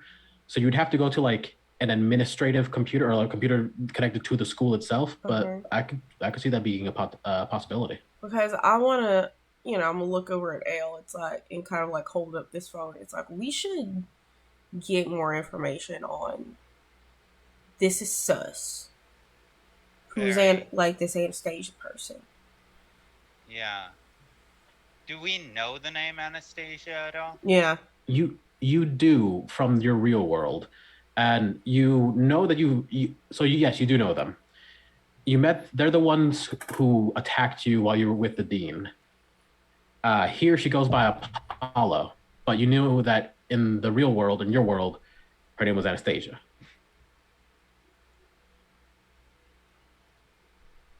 Interesting. Can I roll a history check on like what maybe Anastasia's major was? Like what department she was a part of, that kind of stuff? You sure can. Okay, cool. I feel weird about this. Going through people's information with phones that are kind of not. Well, just close your eyes and cover your ears. Okay. Yeah, understanding is important. I can't do both. Your child's the one that stole these phones to begin with. She's not my kid. She's. I don't know about that. You're definitely her adopted daddy. Her father figure. Yeah. It's complicated. Don't want to talk about it. Gail, you shouldn't have done that. Would you like a blindfold? I disagree. I rolled a 15. You do what you need to do. Like. Mm-hmm. So with a 15 history-wise, you recall that her joining the school was a big deal.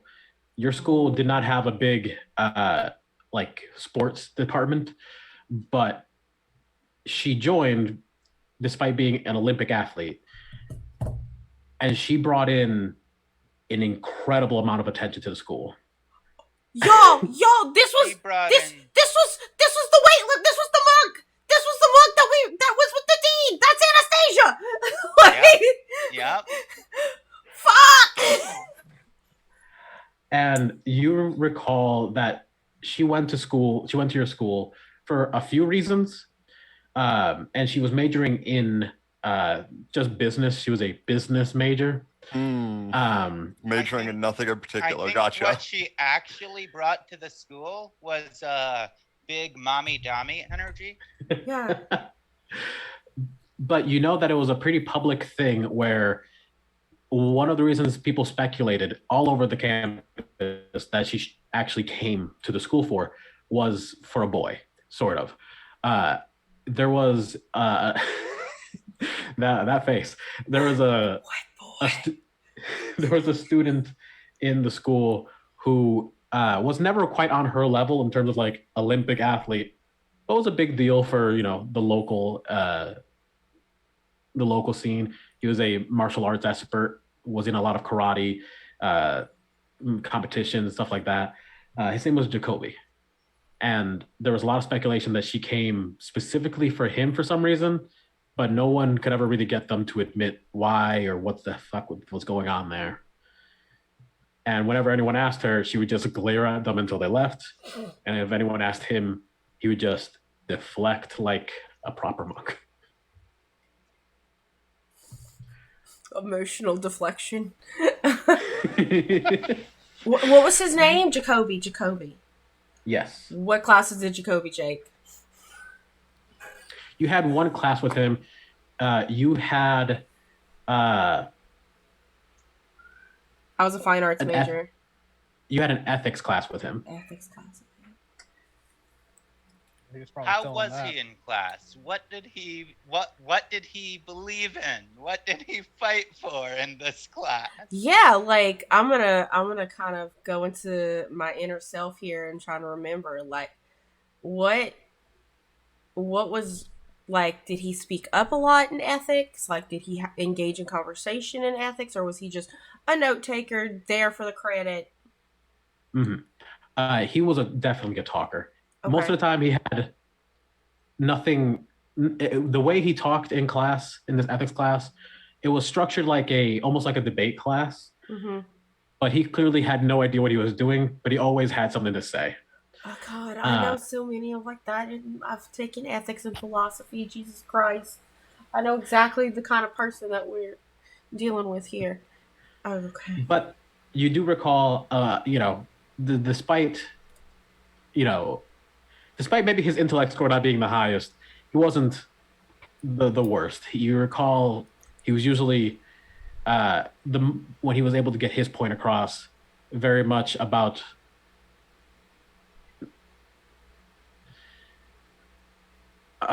the impact of kindness. Like that was a big thing that he always talked about. Mm-hmm.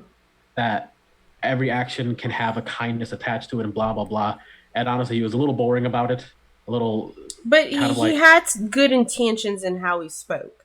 Like okay, that's more.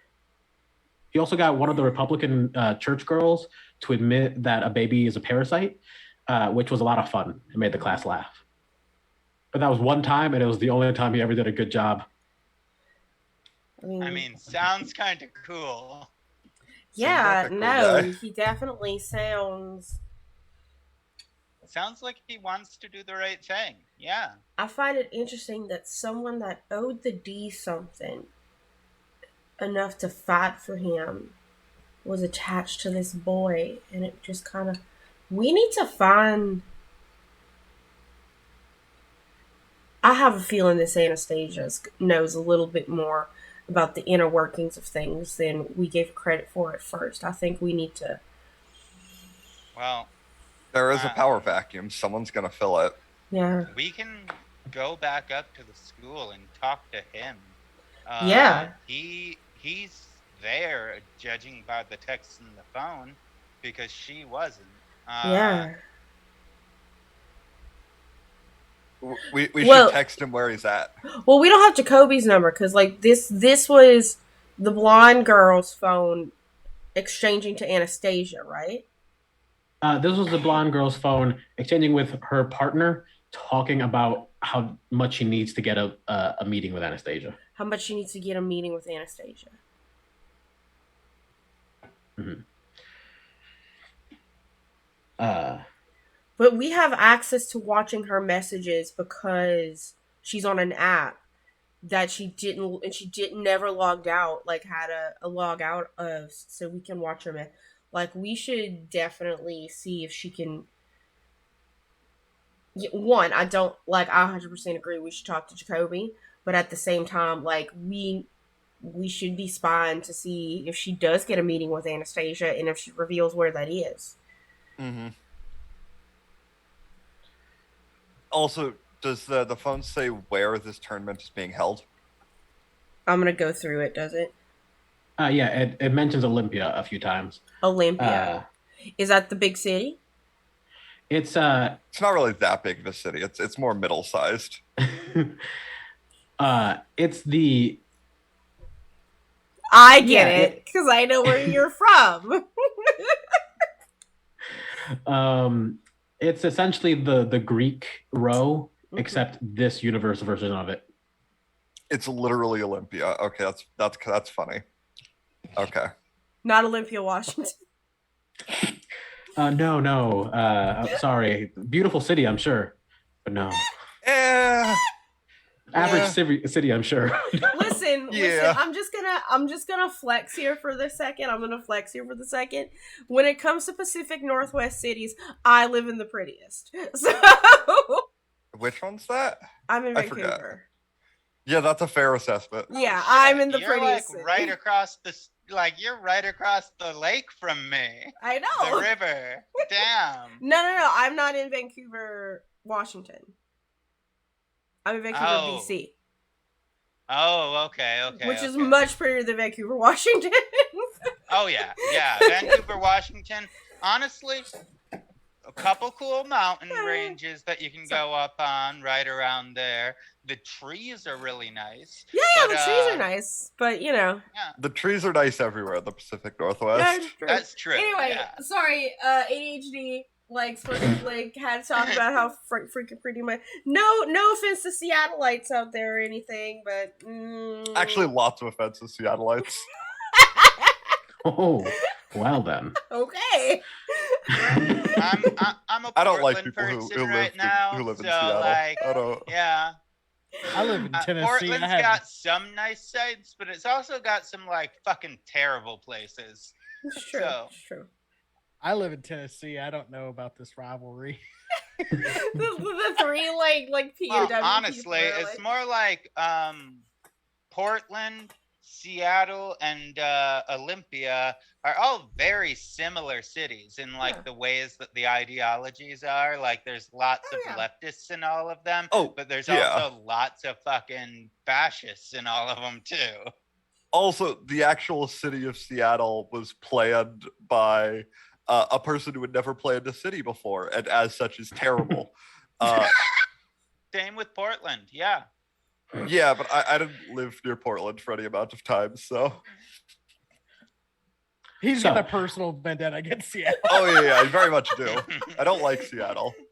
Of course. So, with that, is there anything else you want to do for tonight before you guys take a rest?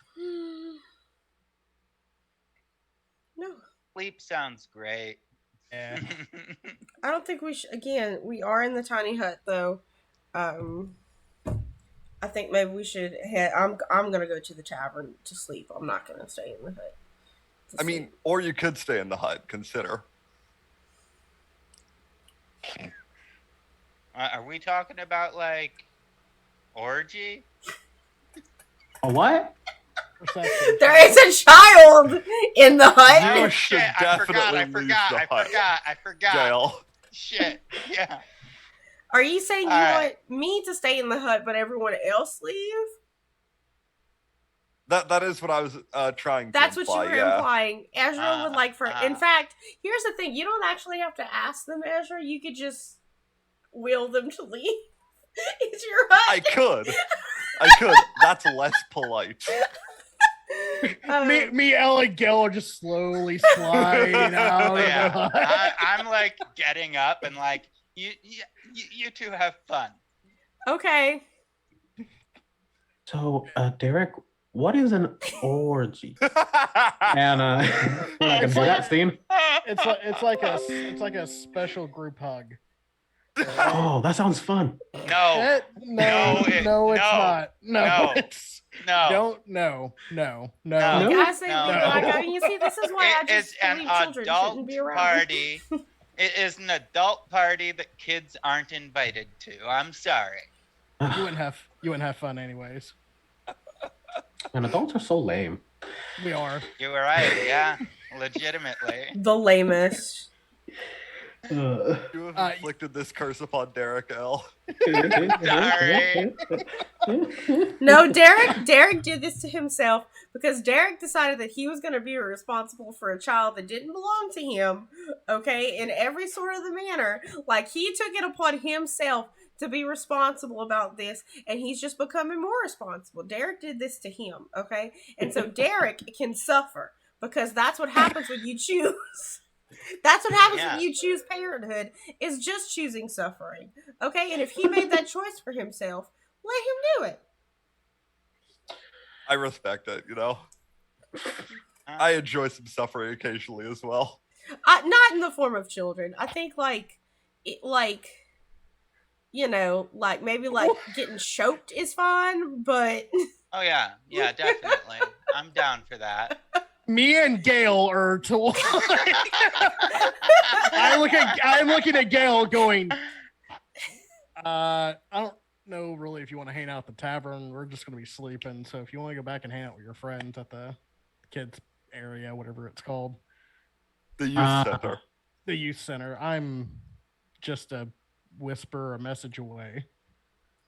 Mr. Frogman asked if I could stay with you. I think I could find a bed at the youth center, but It's up to you. I want you to make your own decision. You guys do cool things. I wanna be cool. Can I stick around? More than welcome to. Yeah, you can hang out with us. We're the cool kids. She is extremely excited. Yeah, I guess I'll get a room for me and for me and Gail. Like Mhm. something with 2 beds, obviously. Obviously. So you acquire this, no problem. There is no currency really going back and forth right now. Yeah, money's fucked. But you guys are heroes who brought back the heroes. You're the heroes of the heroes. So they're like, yeah, you want a room? Sure. Go ahead. I mean, there's no possible way you're gonna make money for a while, so I guess you're gonna have to learn how to like mutually help each other.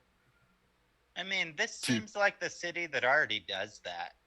That's I true, feel like you kind need of. to start taking payment in bars of gold. Uh, but yeah, you guys have the night to yourselves. If anyone needs to make a endurance check, make that now. But otherwise, you're good. It's fine. It's just I'm just a pony. It's fine. It's fine. I'm not beat red right now. That's fine.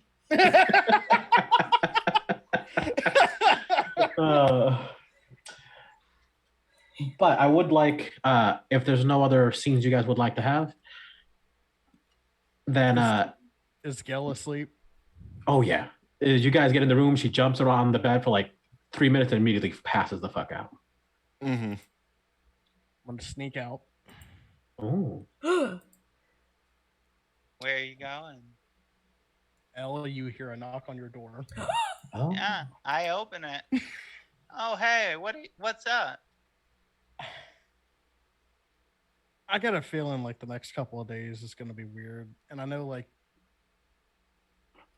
that like Ashlyn said you're like a relationship anarchist, whatever that means. But I can explain it to you if you like. it's way too late for that. It's gonna go in one ear out the other. But fuck it, and then I'd go in for a kiss. I put my hand out and say, hey, consent first. Sorry. Ask, and you shall receive. Knock and it shall be opened unto you. Wait, what? May I kiss you? Yes. Sloppily make out.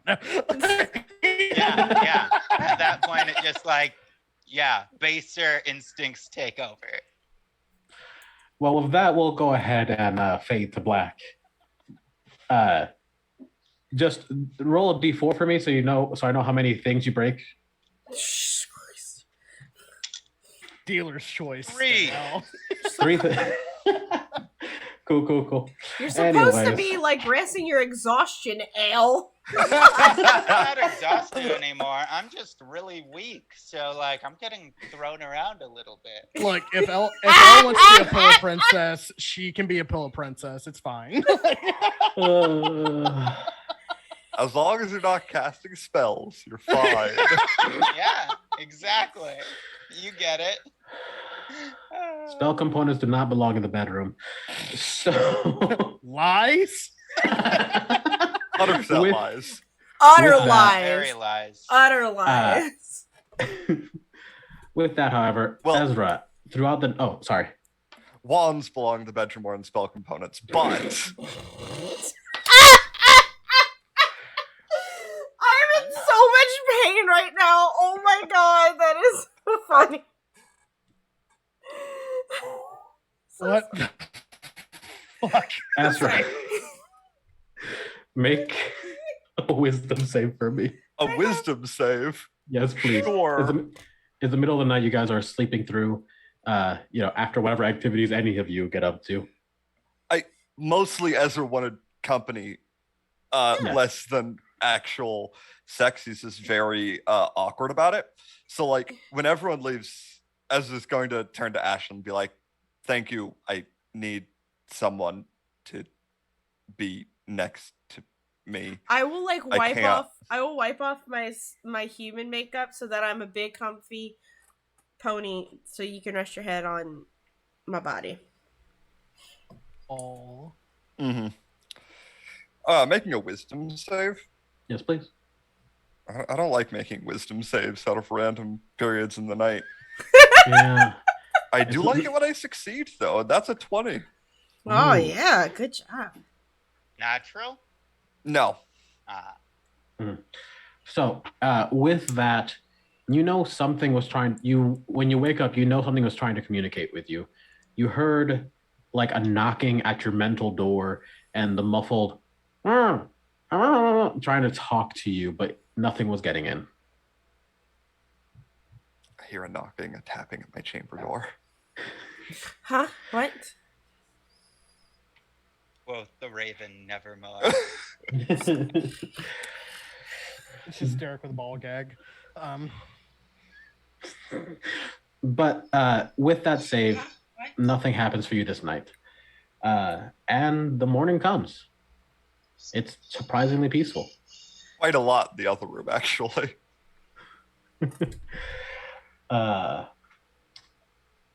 You guys have a little bit of time before the meeting tonight. As far as you know, the dropouts are expecting you this evening. So let's do some rapid fire where you go and what you want to do today before you get there. Let's start with Ezra. It's a fresh day. Is there anything you would like to do today before you go to your meeting? There are some mechanical and magical components that I'd like to go and try and collect for a number of projects that I've been thinking about and considering, and to find out how I might be able to set up an extra planar meeting space for a god. 100%. In that case, let's make a roll or two. What's the equivalent of shopping survival? Well, it's Arcana shopping survival. That's the... Yeah, okay, that makes sense. Let's do an Arcana check and we'll see where you can find your things. Unfortunately, 5th edition does not put finance as a skill yet. So. Finance should be a skill. It should be have thought of that. intelligence, you know? So I'm at a plus 8 to Arcana, right? Damn. Yeah. And I rolled a 9. Oh, oh boy. So you get the feeling that that there's stuff around that's available to you, stuff that like the school had for students to just kind of use and take, but you can't remember where it is, or like it seems as though people have already kind of scavenged around for some of this stuff already, even though it's only been a day or two. But you know as well, even with a 9, that the commissary, the student store, the college store will have everything you need. You might just have to deal with some shitty salesperson. Fine. You bring it up with me. I'm very good at persuasion and can probably get you a good deal. I don't need a good deal. These people aren't being paid currently anything, so I'm just gonna try and see what I can do. All right, cool. These people are being paid in the concept of money. Not money, mind you, which is the concept of value, the concept of a concept. Concept of a concept, you are correct. So, you go to where you remember the student store was, and you see a place called the Bazaar. And as you are coming in, roll a perception for me. 16. Excuse me. Okay. You know that you're being watched almost immediately. And you're looking around and you realize that the store is alive. With the sound of music? No, just alive. Okay. It actually has a very bad tempo. But you notice it starts to open up some of the blinds and like peek around, and you almost notice that some of the bars and the beams move a little bit as it shifts to get a better look at you as a prospective customer comes. Hello, Bazaar. Good to meet you. I hope I can make some good deals today. The doors just kind of slide open, and like a carpet rolls out, and on them comes an individual. And I'm sorry for this. This is my hubris as a DM. A green half orc with a large flowing red and gold like marine jacket, piracy sort of thing, just dangling off his shoulders arrives. Yeah. And Go on. he literally floats in on the carpet and welcome to the bazaar. This is Baz. The window winks at you. And so I'm assuming you have something you want. I have a list. And I pull up a list of various magical and mechanical components. It's like, I need all of these things. Also, I need some material on creating extra planar spaces. This individual like cracks his neck, is like, all right, my friend. And just kind of taking the list in one hand and kind of ushering you along, offering his hand for a handshake. My name's Lycus, and I think we're going to be best friends. That seems like a very deity-esque name for some reason. No, not in this realm. Interesting. And here's the deal. You 100% can get everything you need, but you don't have any money. No one has any money. So we need to exchange something. I have a boat. His eyes glow with fire and passion. A boat, you say? A boat. Mind you, this is a little bit overpaying, so you're going to have to throw something in on your end in order to make it even. But I, in fact, have a boat that folds. Okay. I can work with this. So you're asking for material components, some spell components, and what else? I need material on how to create extra planar spaces. Right. And like a scroll of Mordenkainen's mansion would be ideal, but like I would do with the effective things to learn about how to do that. Yeah. I think you can definitely get that. You'll get like a blank scroll and the methods with which to inscribe it with Mordecai's mansion. Right. It will be a one-time use, and it will take a bit of time for you to do it. You'll have to do it like as you're going down for the day. Take the time to like create it. But it's definitely doable. And in exchange for your boat, you wanted something more, and I can respect that. That is as a trader myself, I understand. How about this? I also have, and he pulls out a card, like a scan card. So, from what I understand, even though the systems are down, some of the computers still need passwords to get in, and some of them just need a little swipey swipe. That's a stolen security card. Sorry, borrowed security card. I'm sure with full permission. Exactly. You know what you're talking about. I will give you this as well. And I think that will be more than enough for the boat. How would you feel if I also trade. How would you feel about throwing in one of those heads? Those are family.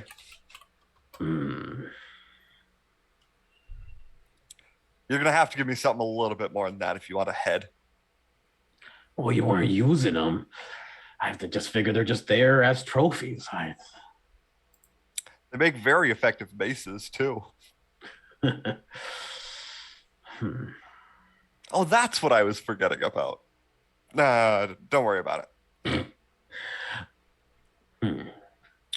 Okay. Your spell crap, the key card for the boat. I don't know. I feel like these components are pretty expensive. This is a good level spell that you're trying to craft here, my friend. We Just both know one the boat? components of this spell are worth much, much less than this boat. And while the security card is nice, it's both these things combined is still a good deal for the boat. We Alright. both know this, okay? Let's make opposed persuasion rolls and see how we do. That's a persuasion roll. You have advantage because you're definitely controlling this deal. The first one is better. Okay. What'd you get total? I have an unnatural 20. Ooh, I rolled a 19. nice. So I rolled a 3. I have good persuasion, but that's just not going to do it. So you can see that he's getting a little like antsy. Like, okay, fine. You take the stuff. Just give me the damn boat. Boat. And You'll be greatly missed. Enjoy the it well. giddiness is palpable as he goes over to the front of the shop. It's like, I got a boat, buddy. We're almost out of here. And yes, you have the stuff you need for your spell. If you spend the rest of the day up until your meeting preparing it, you might be able to get it ready by then. I'm just gonna need you to roll some Arcana if you want to try to do that. If you can't do everything else though. Yeah, we're gonna do that. We're gonna try and prepare the spell, and we're also going to be making some mechanical contraptions of various types. Roll those. We'll talk about it in a moment. Let's move on to the next person. Ashlyn, what are you doing with your day? Oh, yeah, sorry. So Ashlyn is my variance is first here a few minutes ago, so I just kind of dozed off, realizing I'm not going to the store, so I was making an Instacart order. And I was trying to find chicken lasagna. But so Ashlyn is going to go to ethics class. Okay. Yeah. So you head off to the student center. Mm-hmm. From the student center, there are, you have to stop a few places to try and figure out where you're going. The regular road leads through Olympia, and it's currently blocked. Normally, you would have to pay with credit to get through. It's not really working. But you know that as you talk to some of the people trying to help, you know that there is access to the actual lecture halls through the student center. Just kind of like a quick teleportation system. Yeah. And you manage to make your way over there. And yeah, you enter this magnificent domed lecture hall where all the chairs go inward towards a single point at the center. Mm-hmm. And there are 10 people in a room that seats about 100. Gotcha. It is not filling the seats. Yeah, before I go in, I'm gonna use my makeup, my polymorph makeup, to make myself look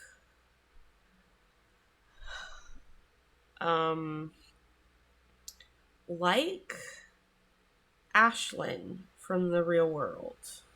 Oh. Because yeah, so just kind of short and stubby with like short brunette hair, big glasses, oversized sweater, and skinny jeans. And I'm here to essentially spy on Jacoby. So Sounds good to me. mm-hmm. Okay. So you walk in, and like I said, there's only like 10 people here.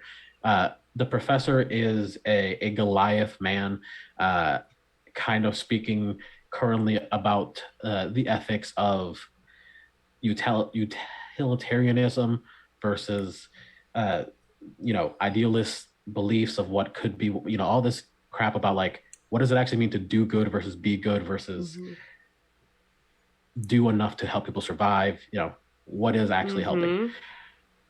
But you notice that most of the people are listening, and what the fuck was this guy?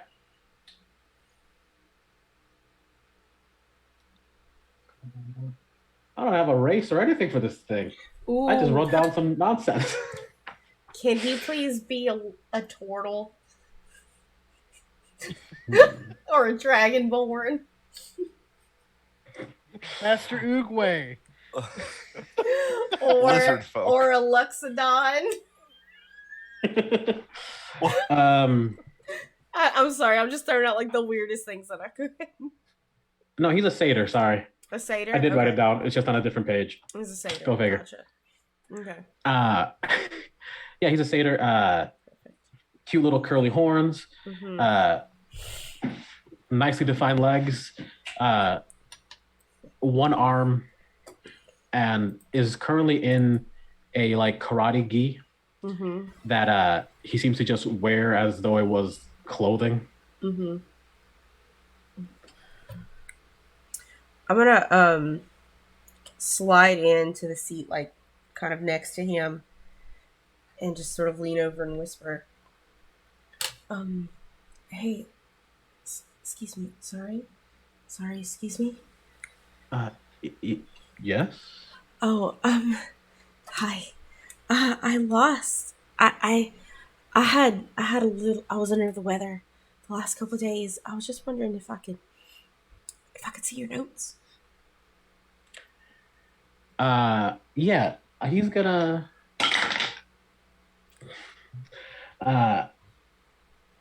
Of course.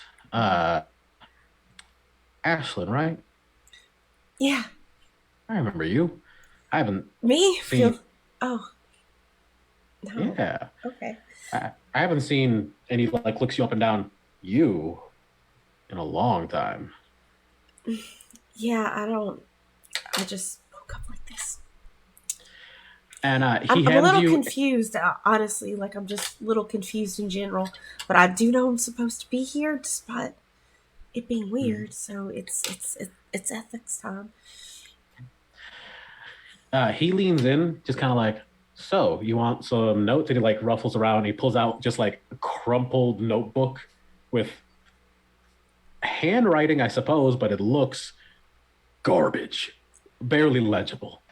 Well, I need to pass this class to keep my scholarship, so yeah. Well, I'd be happy to help. My notes are a little hard to read, but maybe, some one-on-one tutoring might, he gives you a little wink, help. Like, just flushed. It's clearly for anyone watching, not for him. Clearly an act. But like she just fake flushes somehow. Oh. And she's just in a real low, like leans in like super close. Anastasia wouldn't mind that. You see all of his whole thing just kind of deflates. I don't know why everyone thinks that we're a thing. Oh, I'm sorry. No, I didn't mean to.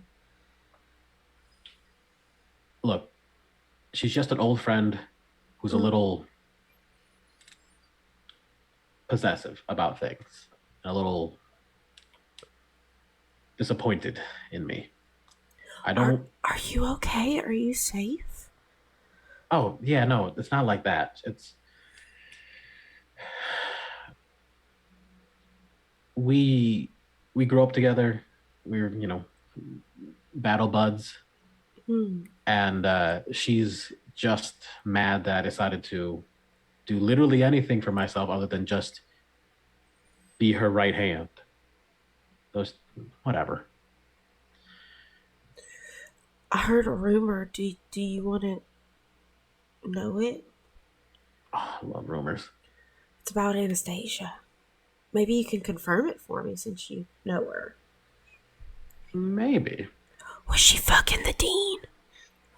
No. Whoa. No. the chances of her fucking anyone seem extremely low. And if it was gonna be anyone, I don't know, man. If they can't beat her in an arm wrestling match, there's no way she's fucking him. That Dean, Oh. he wasn't shit. Oh, I guess. I mean, Did you hear a bunch of like But there was a chance. chumps kicked his ass? Dude disappeared, went running, I guess. yeah. Thank you, German, for that sub. Let me know where it goes. So okay. So, but she was like really close to him, wasn't she? Like it was just kind of weird.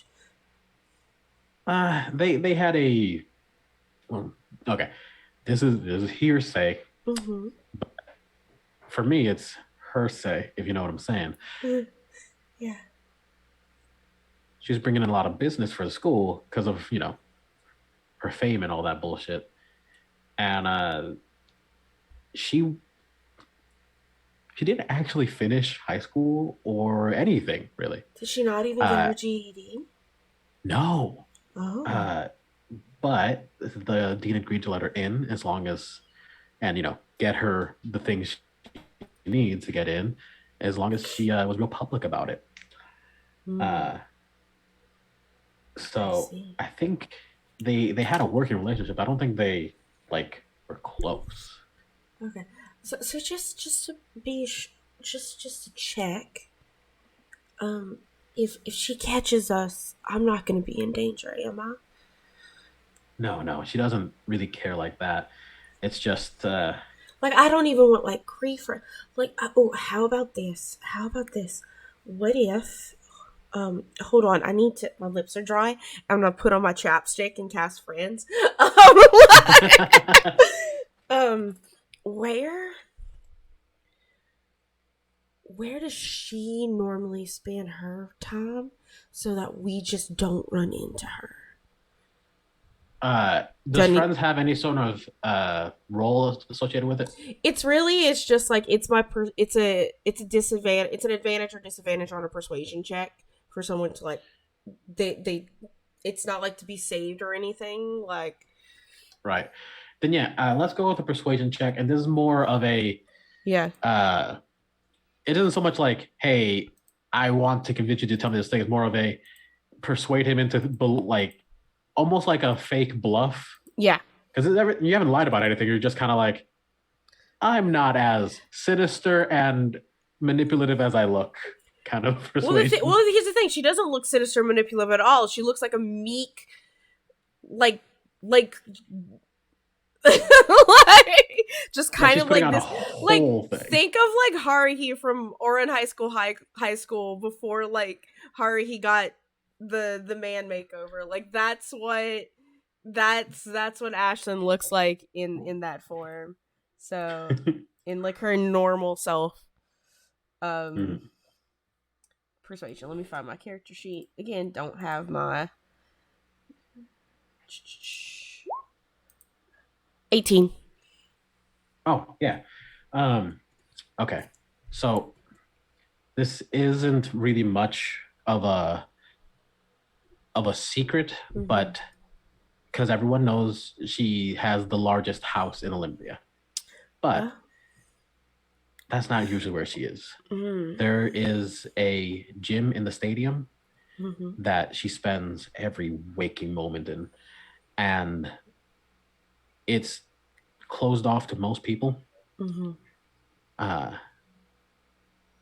the stadium isn't. The stadium's public. So like avoid that and you should be fine. But generally, if you go to Olympia, just be careful.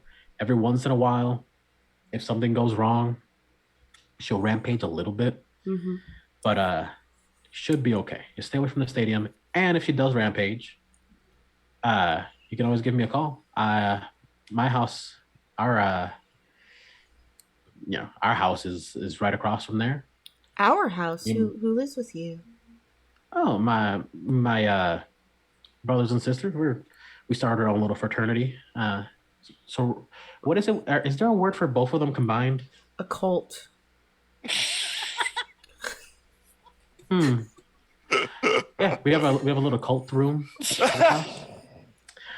Wow. You know what? Thank you. Thank you so much. I really honestly appreciate it. I'm just gonna go ahead and what's your number? I'll put it in. Well, here I'll just what is it? It is 666 something. She makes it a point to not hand her phone over. Like she puts it in herself. Okay. She's like, okay, well, I'll set up a study date in the next couple of days so we can just kind of go over because I actually have to go right now. I really have to poop, and she leaves. Why? As you're going, there is one last thing he offers to you. Oh, Wait. please Oink hurry! is ki- It's coming out real fast. I'm prairie dogging. Yeah. Sure. He hands you like a key essentially. Okay. The doors to Olympia are closed for the challenge, but I mean that's not really fair. So if you need to get in, Oh wow. Thanks. Appreciate it. I'll just just be careful. Of course. Thank you. You've been such a good help. And I'm gonna leave. I'd be like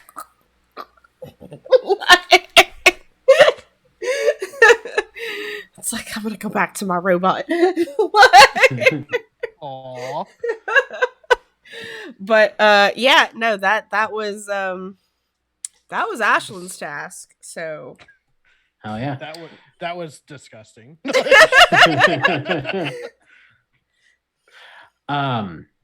So Ezra, what did you roll for your stuff? For your Oh, Arcana? I rolled a 22. Yeah, you got this. What is it? What other trinkets were you trying to make? I'm trying to prototype a nervous system. Okay. Roll a medicine along with that. Makes sense. Checks out. That's lower than 22. Makes sense. Is Checks out. medicine intelligence or wisdom? Wisdom. Wisdom? Ah, yes. Mhm. That's a 6. Right. So you're thinking this might be outside of your realm of expertise. You figured out a way to like connect a nervous system to especially your alloy of metal Mhm.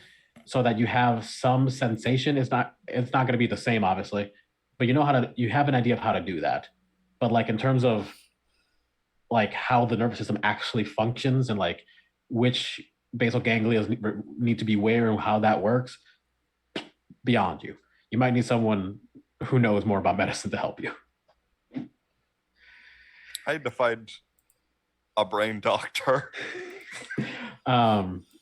So let's go to L. What are you doing for your day until the meeting?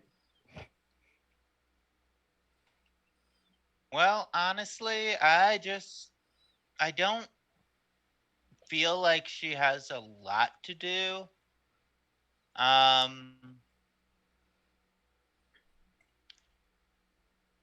Kind of want to go check out the LGBT center. Okay, we can make that happen. So you're in the LGBT center, and they fix it up after the attack. Everything's looking pretty okay. You see a lot of kids actually running around, and you see that everyone is tense, but hopeful. This place has been functioning for the most part outside of the system that was established. Mhm. They still, had to make some use of certain systems. They're not completely independent, but they were more so than anywhere else. And yeah, you see that they're just kind of trying to organize themselves, trying to figure out a way to reach out, trying to make a plan to reach out to people above, in the city above, Yeah. to see if they can extend an olive branch and try and make them understand that they can help. Right. Honestly, I'm gonna look for whoever's in charge so I can have a conversation. Yeah. Cool. Whatever you imagine when you think of the gayest woman that you've ever seen in your life, that is what you see. I don't want to put, my thoughts and opinions on this. I just want you to believe it and see it for yourself. Oh, I see it. Perfect. But that being said, she does have this like truly radiant smile. Like she's welcoming to everyone who comes in. Yeah. And she sees you coming around. It's like, welcome. I've seen you a couple times here. I think. Yeah. Actually, I don't know if I've actually been in here, but you may have seen me around town. I've been around recently. Yeah, especially during. I definitely saw you during that fight. That was amazing. Oh, thank you so much. Yeah, I was just trying to make sure that everyone could stay safe. We appreciate it. I am not a fighter. I did not manage to get into the hero course. Oh, that's completely fine. It seems like you're doing really good work here. Do you need help with anything? Ooh. Yes. So much help. But the truth be told, we're just not sure where to get started. We're trying to figure out a way to, get our cities connected. Yeah. But we don't really understand really who's in charge upstairs. With the dean gone, no one seems to really have taken control. So it's just a vacuum up there, huh? Yeah. That is really difficult. Honestly, I do worry for them because, like, truthfully, I'm kind of the cause of that going down, but that was because I was freeing people.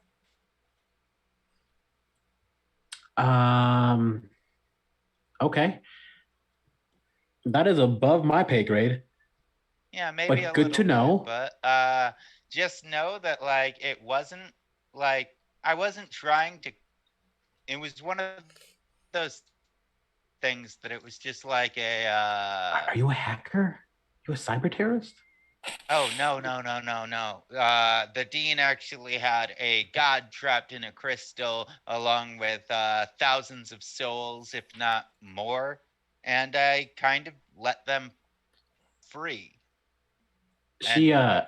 She has this blank stare of just like, I understood everything you said, and I think it makes sense, but also, okay. So okay. Sure. Yeah, I can understand that. Oh, by the way, like, you're super fucking cute. Thank you. She full blush, just like, all right. I wait. Sorry. Was that flirting? I'm not really sure. I never really know when anyone's flirting. I mean, I was just making a comment. It wasn't necessarily flirting unless you want to take it that way.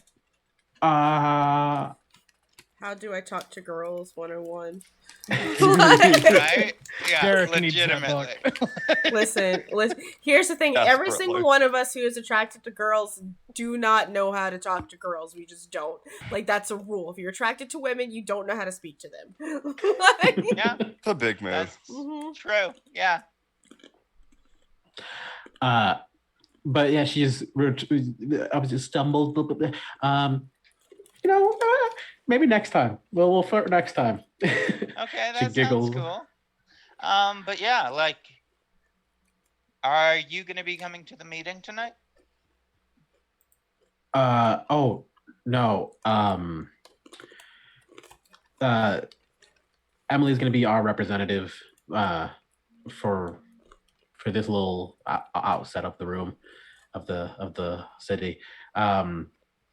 I would love to help whenever possible, and I usually run things here, but I'm gonna be honest, the idea of being involved with the stuff that you guys are involved with terrifies me to my very core. I mean, honestly, same. I'm just kind of flying by the seat of my pants here. I'm doing what good I can, but like, this is way above anything I thought I would ever be doing. Hmm. Well, you're doing great. If you're upstairs at all, just keep an eye out. If anyone's in trouble, just let them know we're offering help. And could you make for me yeah, probably also a wisdom save, to be honest. Yeah.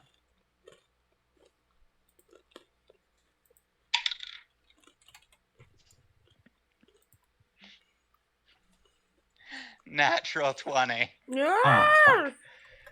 So you feel for the briefest moment the desire to almost to tell this young person all about the hot spring you went to and how fun it is and how they should definitely take a visit when they can. But that thought passes by you. And you're free to do as you wish. No, nothing compels you. Advertising.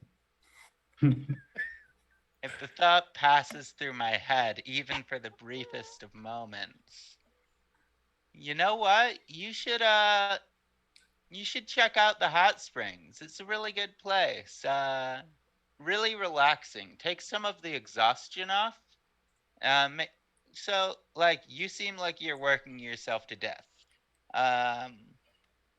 But yeah, so you should check that out. And yeah, I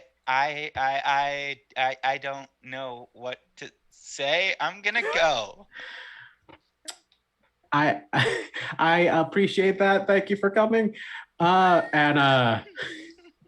You see them just kind of full red face at this point, just like, and you hear just ever under her breath, God, why do hot people keep coming in here and talking to me? Just I handle hot people talking to me. Jesus Christ. And honestly, I feel like me and Derek still need to talk as well. Okay. Well, let's move on over to Derek then. What are you doing with your day? Crying because Elle's not there with me. No. No. Derek is going to.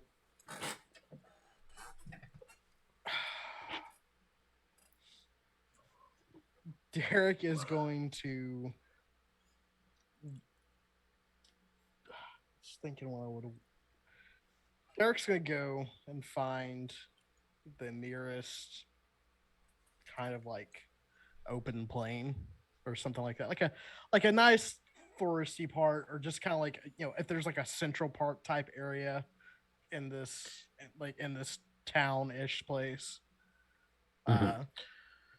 So somewhere where it's like very verdant, but also somewhere that he can kind of think by himself for a hot minute, maybe meditate. Okay. And as Derek is while that's happening, Derek is meditating. He's trying to see if he can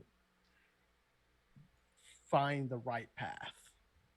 And he's concentrating on that, and he's trying to see if there is a way for all life to continue to exist and not just try to find the words for the perfect negotiation with a god. Simple things like that. Right. So there is definitely something here. So I want to ask, before we move on, if this is something you're trying to look inward towards, because you are a patron, you have a literal path towards deification through your own abilities. It might not be as quick or direct, but it is an ability, a potential. Or are you looking for more understanding of the structures that exist outside of yourself. Derek is trying to figure out what, because he knows that there's no nature god or goddess. He's trying to figure out what else is missing here. So I guess in a way, John knows that he could probably, like, as a patron, kind of like get through the customer service line and just kind of like see the heavens as they are, or at least as much as he can. But Derek is just trying to find the right answer because he's not sure if he's capable of making the right one. Okay, let's go for a roll. I suppose religion would be the one if you're rolling here. Fine. All right, +3. Not great. 8. Roll again with you. You should have advantage. You are literally a patron. All right. Yeah, I'll take the 8. Dear God. Yeah. So that one back in the bag. You try to reach out into all of this shit, into the murky darkness of existence beyond the mortal plane. And in that way that you look through a peephole and can see light on the other side, it is immediately covered up by something looking back at you, something you've made connections with before.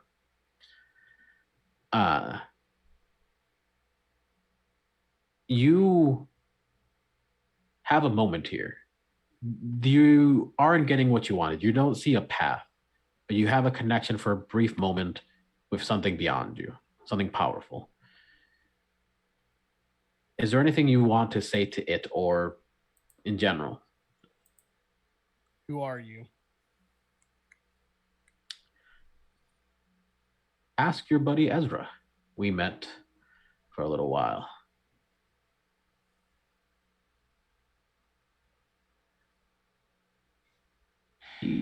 You guys said you would separate me from this fool. But instead, you just made yourself a god.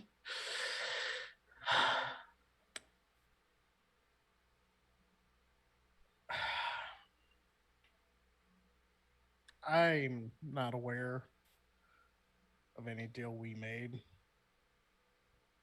And if I was aware, things have changed and we've become more aware of things. So. Very well. I understand. Of course. I gotta ask you one question, though, since it seems like you have some knowledge. I have all knowledge. Of course you do. How many scenarios exist where both worlds and everyone gets to live? Okay, Doctor Strange. It depends. Do you want everyone to be happy-ish? I don't know if happy is going to be an option.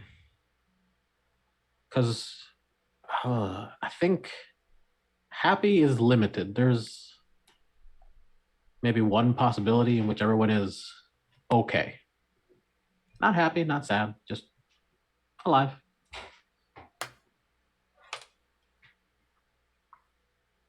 So, if everyone's alive, does that mean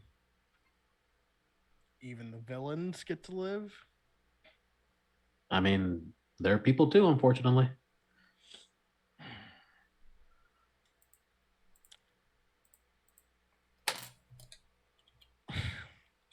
Weirdly enough, though, that's the only way that I see people being okay. If you get rid of everyone, that's bad. Things go very bad, too. Yeah, that's kind of what I've been trying to square with this circle. Whatever You that saying is. Yeah. You hear in the background the voice of the dean that you fought recently, as they're just like, "What are you doing? Are you listening to me?" And he's like, "And Agor, the one talking to you, you know him through this interaction. You somehow ingrain into your body the knowledge of who he is." He's like, "All right, I have to go entertain the fool. If you guys could really..." I wasn't very detailed, so let me explain. One of you has to become the god of and then he disappears.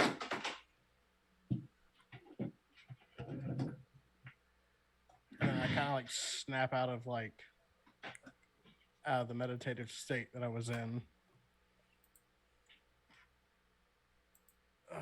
There's surely no way we're gonna get out of this without everyone being a god of something.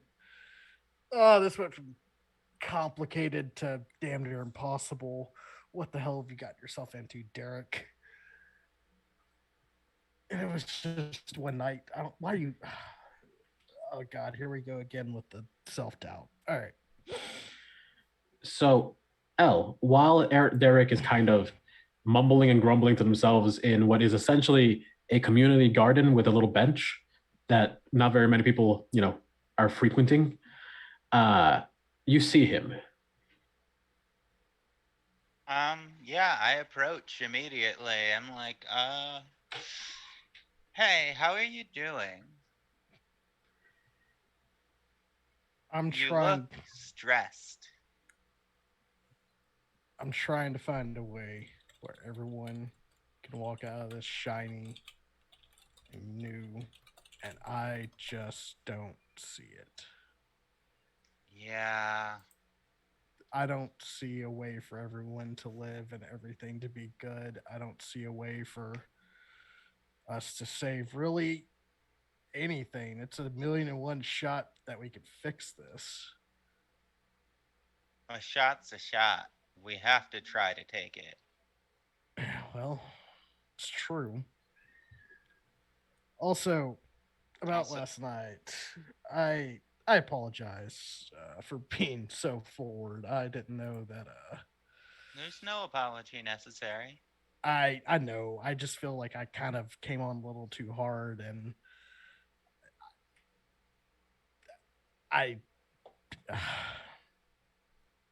y'all, each and every one of you matter to me a lot. Gail matters to me a lot. Yeah, that makes sense. You matter to me too. I'm sure everyone feels like you matter. I know, but if it comes down to it, I will. I'm willing to make the sacrifice. I can't think of. My mind is so clouded. I've had my family issues. I don't know how I feel about this whole deity thing. I just wish that there was a way that I could just snap my finger and I never had to experience this, but at the same time, this has been one of the best moments of my life. And I'm tired. And I want to save this world.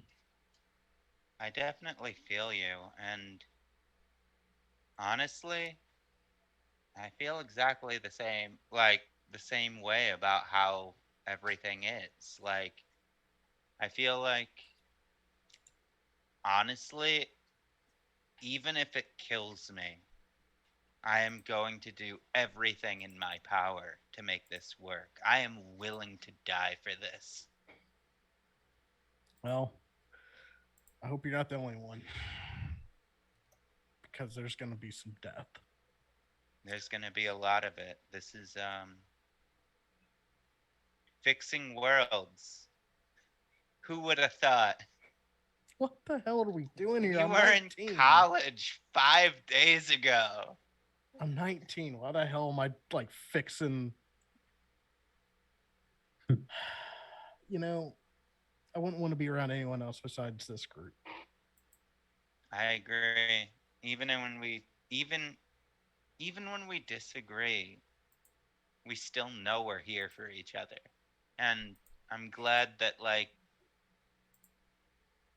we've been able to forge bonds that make us, like, I kind of like rest my head on her shoulder for a minute. What? You fuckers. Emily from the Dropouts kind of walks by and gives this like, ooh, she's dressed to the nines currently.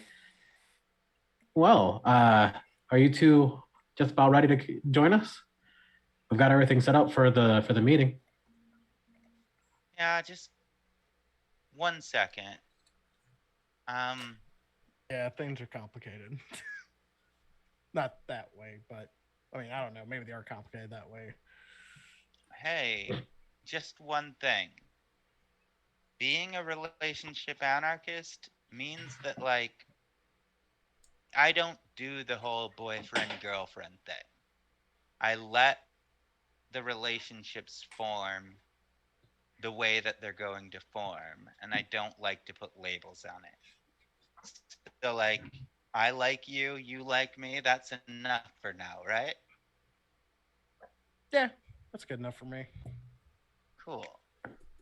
Well, let's go save the universe, I guess. Hopefully, Ashlyn and Ezra are there. Sounds good. Let's go. So as you all start coming back to, the main of town, essentially the main street, you see a lot of dropouts meeting up around the statue that was there in the center, and they usher you over, and open up a walkway underneath the statue. As you head down, it's nothing special, it's nothing fancy, but there is rune work all over the walls. And it leads down for quite a ways. They're taking you to essentially a bunker. And when you finally get to the end, you arrive at a long table that seems to have been purposely made to look like a replica from something out of The Godfather. Looks like someone was having a real good time setting together this meeting.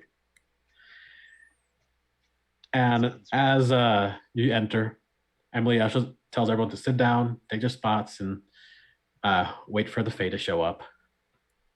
And as everyone's sitting down, yes? No, I was going to, it's like, start the conversation, and then... As everyone's sitting down, getting ready, a tear in the earth, in reality, appears. And an actual unicorn.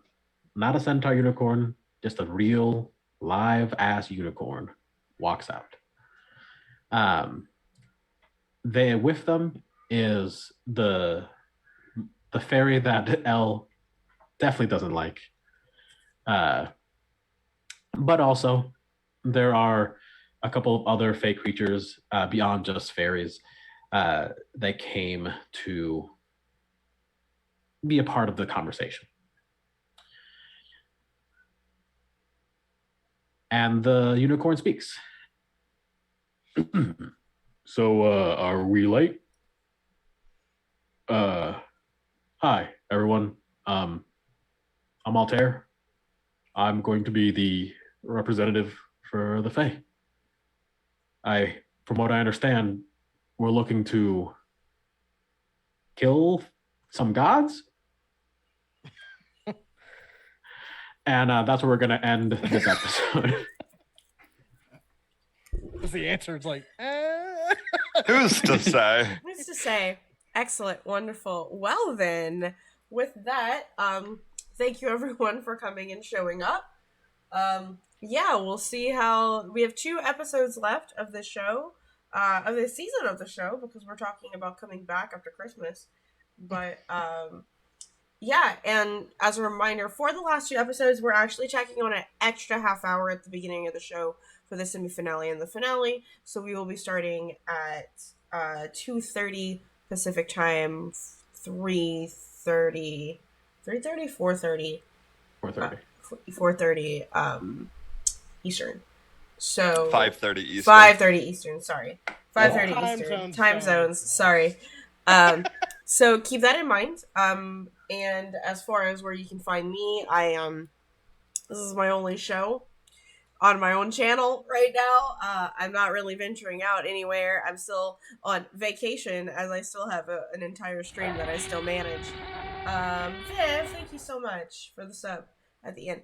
That being said, please follow me on Twitter and join my Discord, because guess what? Actually went on Discord today. A casting call, actually, for our Avatar game that will be on Fridays starting in the end of August. So we're accepting applications until the 25th. And yeah, like, you can come play Avatar The Last Airbender with us. It's going to be during the 100 Years War before Aang woke up, so that's always interesting. Just literally playing a game in the worst time. So there's looking for 5 people, so there's plenty of spaces. But yeah, that's me. The rest of you, where can we find you on the internet? What's going on? So this. No, it ends with me because it started with me. Yep. Never mind. Yep, it's okay. It's technically it would be Omega and then John. And then right. Sin. Yeah. Because I'm y'all Omega. went out of turn for the thing, but y'all can all just fight over it. It's fine. I don't know what orders are. I'm Omega. I'm not really anywhere on the internet. I'll be here next week. I enjoy the heck out of this game. Yeah, I'm just a Val exclusive, and I just adore this game. That's all. I'm moving on to John. I don't have anything to say in closing. I don't have anything to plug. Hi, I'm John the Joker. I stream here on Twitch. You can follow me here and on Twitter at John_the_Joker. Lately, I've been kind of on a just chatting, talking about real life stuff kick. But yeah, you follow me there. I usually stream on Mondays and Tuesdays, and Wednesdays I'm here. I'm thoroughly enjoying this game, and I don't know where it's gonna go, and I love that. You and me both. Oh no! I mean, big same. Hey y'all, I'm Crimson Galaxy. That's Krimsin, because I'm not me without a little bit of sin. I'm just going to give you where you can find me this week. On Saturday, you can find me playing Curse of Strahd over on twitch.tv/fantasy grounds. On Sunday, I actually have a game on TPK Roleplay, a 5e one-shot called The Worm Witch. Level 5 characters, and I am gonna be playtesting the paladin subclass that I created. After that game, still on Sunday, it's going to be the next episode of our Call of the Netherdeep campaign over on Fool's Moon EI, and then on Monday, I think we're coming back for Avatar Legends this week, but I am not 100% sure on it because it is the 4th, and I just, we might not do it because people have plans typically. And then I'll be back here next Wednesday.